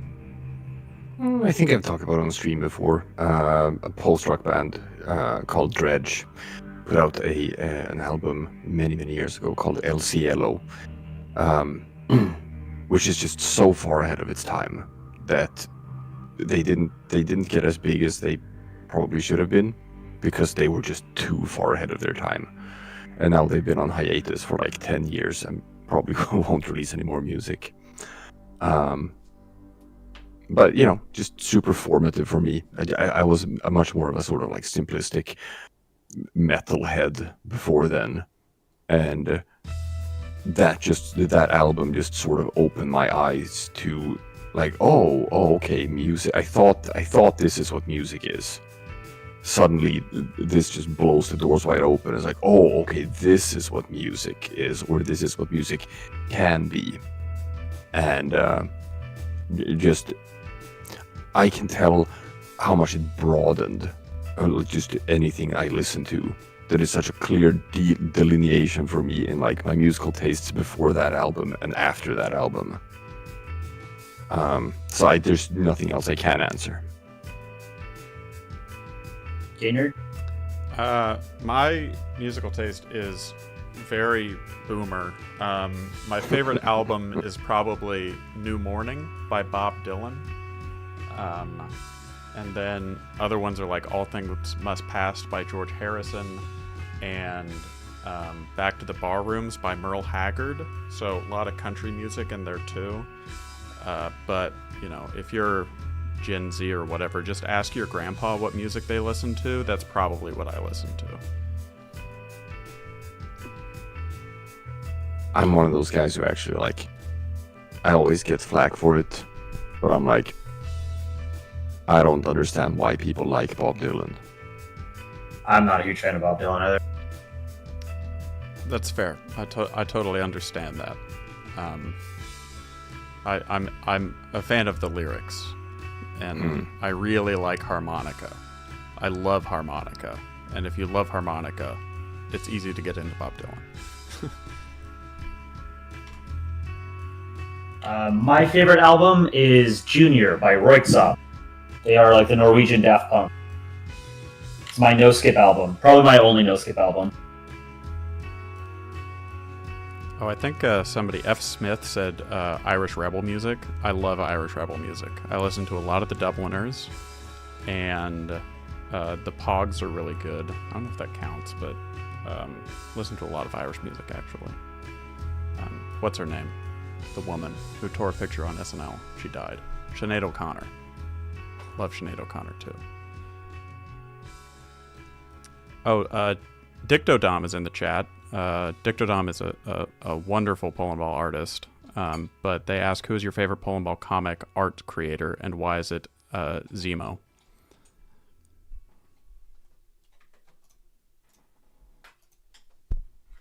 I've said this before, but I think Zemo's comics, his art style was so similar to Dick Rhino's that I thought he was maybe the same person. When I first saw his comics, I didn't know for the longest time that the Zemo Nitrome from YouTube, who made the Wednesday Frog videos, was also the same guy who was posting in the subreddit. So I had watched like all of his Wednesday Frog videos, like every Wednesday morning. I would look forward to seeing his Wednesday Frog video for that week. It made my day. So it was a bit of a surprise to learn that it was the same guy. But yeah, Zemo is, I think, one of the masters at making very short, punctual, punchy comics.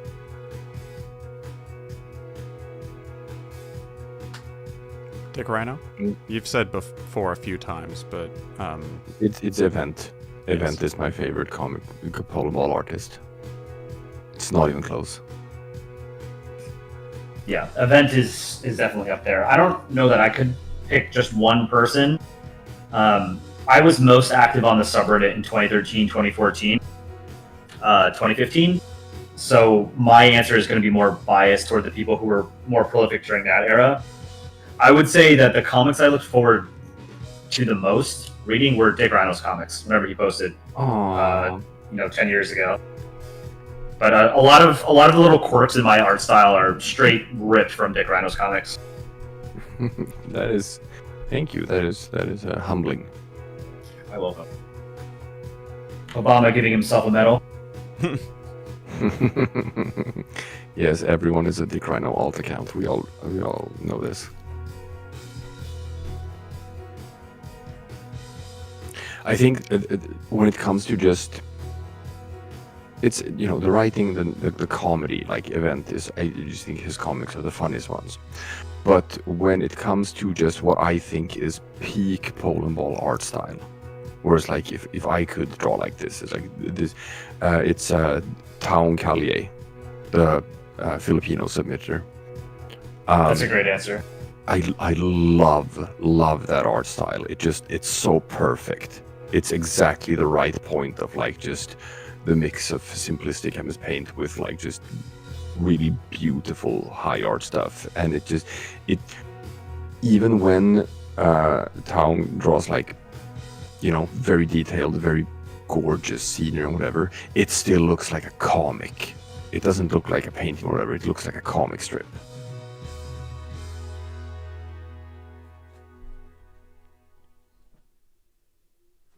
So yeah, that's the best art style.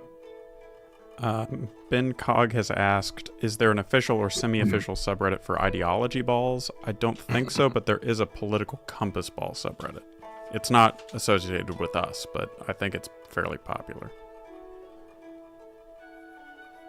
It is fairly popular, but I don't go there because typically those political compass subreddits are just a recruiting platform for the alt-right. No, they are, because it's normalizing it. There's just like, oh, see, we're just one of the squares on this board. We're just as normal as you other guys are. And we're just the Nazi square. There's Sam posted a great comic in the streaming hub. If GateNerd, you want to pull it up, it's a Bullet Ball comic. I gotta see that. Yes, I'm on it. This is really cool.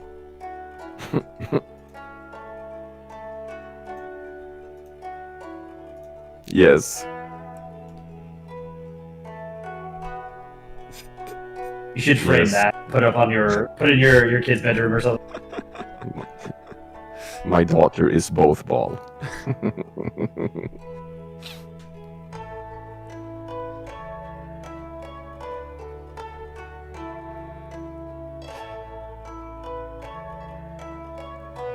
Man, Gate, it's really tripping how like just the music is coming across both from your microphone and from the background at YouTube, like layered on top. I do apologize. I will try to fix that. Well, for next time, I guess. But I don't know if I can. From having run a gaming channel for 5 years and having like 2 people talking in microphones at the same time and having like stuff in the background, I can tell you there is only one answer. There's only one way to do it, and that is use headphones. I've got headphones on. I've got big But old. why? I don't why? know. I don't know. That's my answer. I gotta look into it. What's weirder, especially to me, about hearing the music come through is like just the snippets of compositions that I've written, and I'm like, oh, that's on the internet. People are listening to that, not just like the 5 people that I know in real life. Yes. Yes. You're a celebrity now. Wife Rhino is Austrian. Is that what people are calling her now? My wife That is is called correct. Wife Nerd. That's correct. Yes. I am Swedish, my wife is Austrian. That is correct.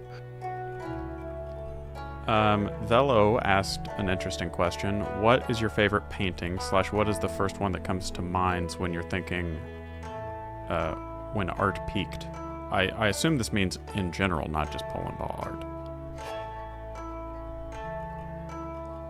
I don't think art peaked at any point. I think every genre has its merits. My favorite would be Impressionism, and like Monet's Water Lilies would probably be my favorite painting. Agreed. I love Impressionism. It's my favorite. I'm actually not that like huge into traditional like painting. So I'm not sure I could tell you what my favorite would be. Who are the I've good always- Swedish painters? sorry, go ahead. Oh. Who are the good Swedish painters?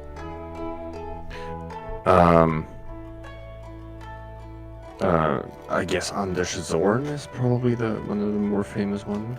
Okay. Let's see, Anders Zorn, a Swedish artist, born in 1860, died in 1920, so that sort of era. What were you going to say, Kolai? I forget. Sorry. I'm sorry. Arch Gaming asks, how do you not laugh during the live streams when you watch your shorts? It's easy. I don't think Polandball is funny. I actually do laugh when I watch some of the shorts when I go back and watch them. But during live stream, it's because I usually show off our most recent ones, so they're still very fresh in my mind. And when I'm putting a short together, I've watched it like dozens of times, the final version, so I've already laughed at them. But we're glad that you guys find them funny. Country Ball Plushies asked specifically Alpaca, but we can all answer this. What is your favorite drink? Had food a lot. Dick Rhino? I mean, I chug like at least a liter of Coke Zero every day. So I guess it's gotta be Coke Zero. You know what? I like water, and water is the true grown-up drink. Yep. What temperature of water? See, just below, like, chilled, a little bit, like, below room temperature-ish. I got my directions confused for a second. Yeah. Like, I put ice in my water bottle, for sure, and then, like, whatever temperature it's at the end of the day is also okay. Any warmer than that, and I start to get weirded out.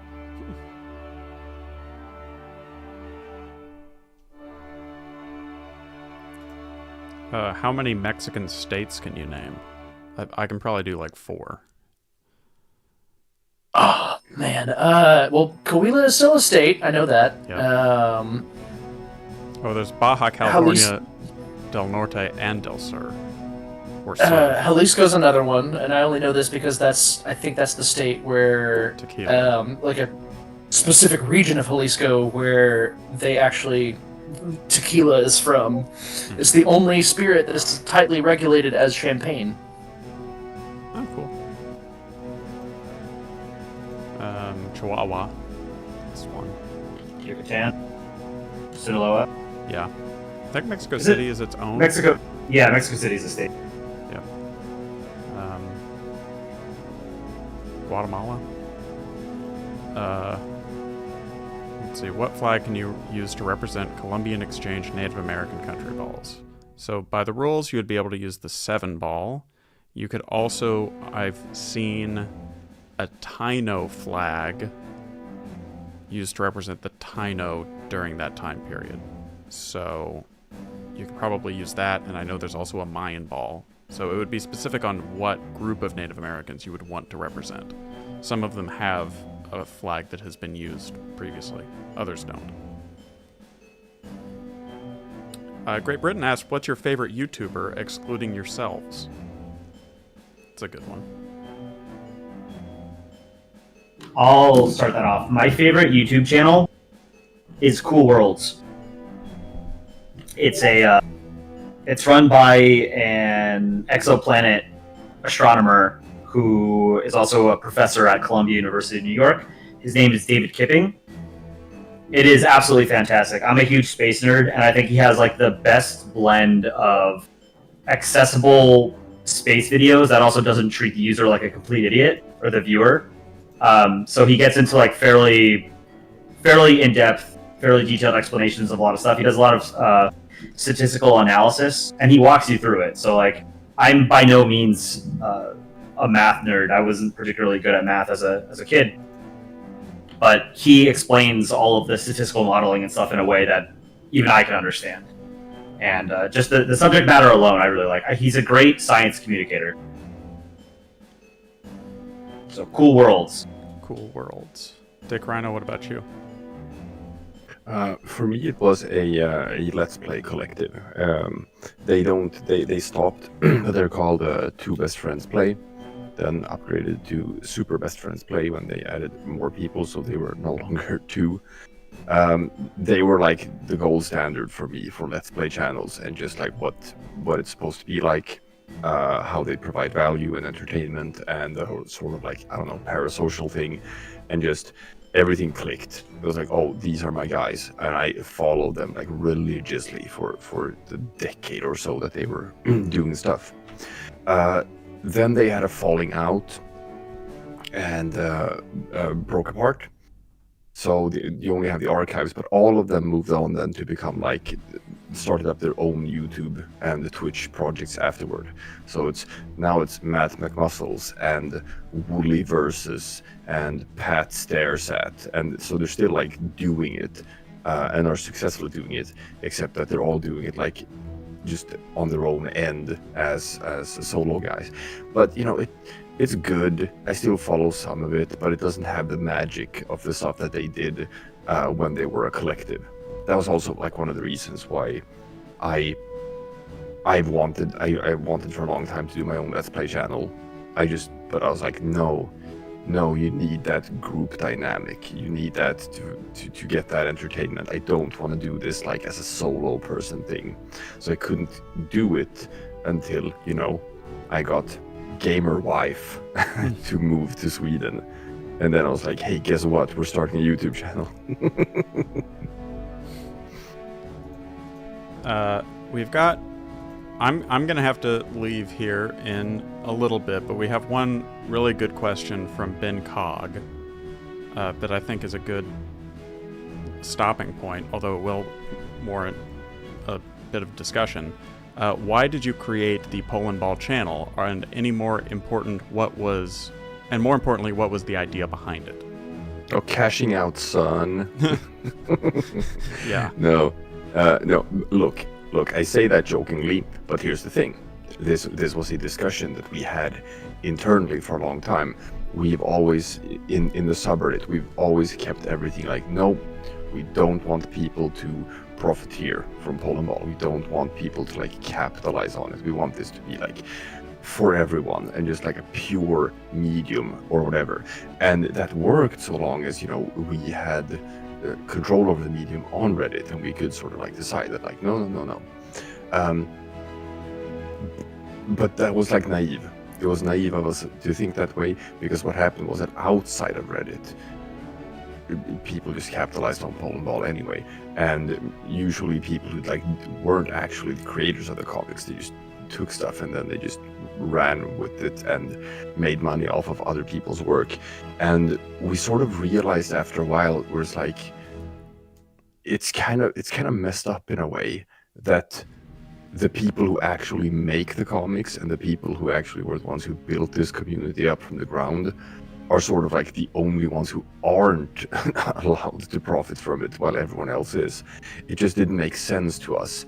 And looking back on it, I have some regrets. For example, Brain for Breakfast, when he launched his channel. Out of respect for our philosophy back then, he didn't promote his channel at all, like on the subreddit, and we like didn't let him do that either. And he built up a huge following on YouTube anyway. He got up to like he had like 100,000 subscribers on his channel, which was huge back then. He was like for a while the biggest country balls creator on YouTube. Now there are many channels that are much bigger than that, but back then it was a big deal. And even so, it's like, well, maybe he could have been even bigger. Maybe he would have had an easier time building a following if we had let him promote his stuff on Reddit, which we should have. We should have let him do that. And it's sort of something that I actually regret that we didn't. So that's part of it. The other part of it is that we were hoping for sort of like, you know, cross-pollination, and as a way of revitalizing the subreddit as well, because, you know, Reddit is slowing down. We've talked about that over this live stream, that like how Reddit as a whole is slowing down. And we started the channel when it was at its worst, during the blackout period, or the dark ages. Yeah, so we were like, if we can get this channel to grow big, then maybe we can use that momentum to drive people to the subreddit, and hopefully like breathe some new life into the subreddit that way. Yeah, on that specific point, I was talking to guys yesterday about this. I went to the Polandball art subreddit yesterday for the first time in, I don't know, maybe like a week or two. And I noticed that a bunch of you guys had posted your live stream contest entries in the subreddit. So in a way, it's already having an effect. It was not a deliberate strategy on my part to sort of breathe life into the Polandball art subreddit through the use of the Saturday morning contest, but it did it organically. So now I'm gonna lean heavily into that and suggest that, you know, any of the entries that you post in or you submit for the Saturday morning contests, you should post on the Polandball art subreddit. And I think at some point we'll do a contest to make a Polandball comic, and then that could sort of breathe life into the main sub. That would be really fun. Yeah. I will say that the reason that the channel started was what Dick Rhino and Colai were talking about, but the reason I joined, well, I mean, I was asked, obviously, but I thought that it had huge potential, because I'd made a couple of Polandball videos myself on YouTube, and it is really difficult to do as a single person.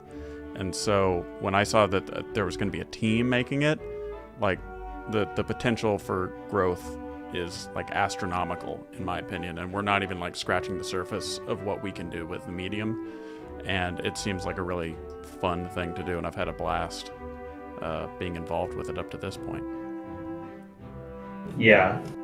From my perspective, I was actually the last person to join the team. I think the channel had started on September 12th or September 17th, so we're actually getting close to our 1-year anniversary. But I joined, I think, on September 29th or October 1st or something like that. I had no idea that there were plans to make a YouTube channel. I had only recently gotten back into Polandball. I think I took about a 7-year hiatus from Polandball. I didn't really make any comics. I still sort of kept up with the community every now and then. I'd poke my head into, one of the Discords or the subreddit. And I was asked by Aaron to join the channel just randomly a couple days after they started it. I was like, yeah, why not? And that has sort of completely reinvigorated my passion for Polandball. And I do think, like the other guys have said, we've only just scratched the surface.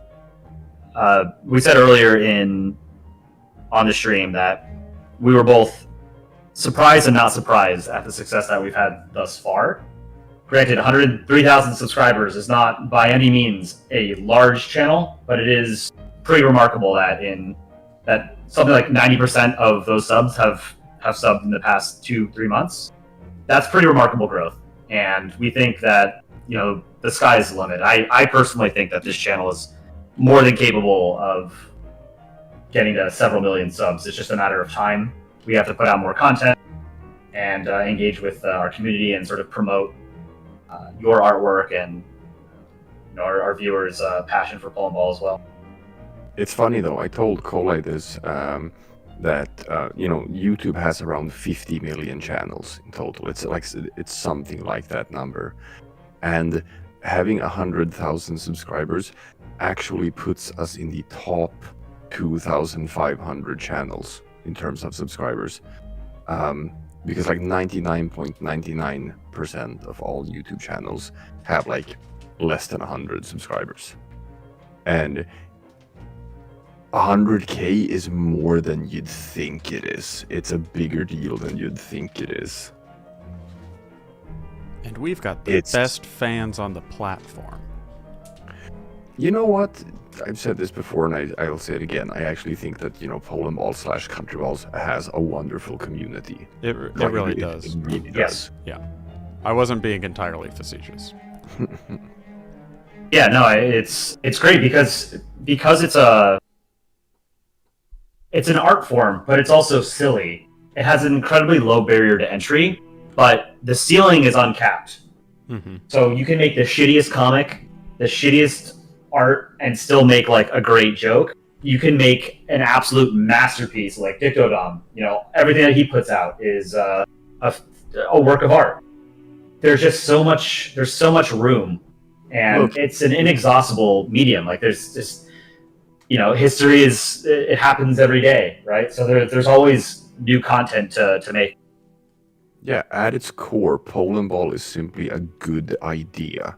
It's like it has such global appeal. Now, do you guys want to stick around without me and then end the stream when you're ready, or are you guys ready to wrap it up? No, it's midnight here. Yeah, I've got to get going too. Sounds good. Well, thank you everybody for joining the live stream. I hope we answered some burning questions. We've had a really good time and are excited for the next 100,000. Any parting words from either of you two, or CSM if you're still on mic? Oh yeah, I'm still here, just moving in the background. This has been so much fun. Thank you all for tuning in. Everybody on the team, thank y'all for just all the stuff that we're making together. It's super cool. Look, I'll say this. I'm not even being ironic. See you in a month for the 200K stream. It's more likely than you think. Yeah, I know. But yeah, thank you everybody. It's a pleasure, having such a great and supportive community. We can't thank you guys enough. It's been genuinely life-changing for me over the past 3 months, and it feels very much like we're at the beginning of a very, very long and scenic road.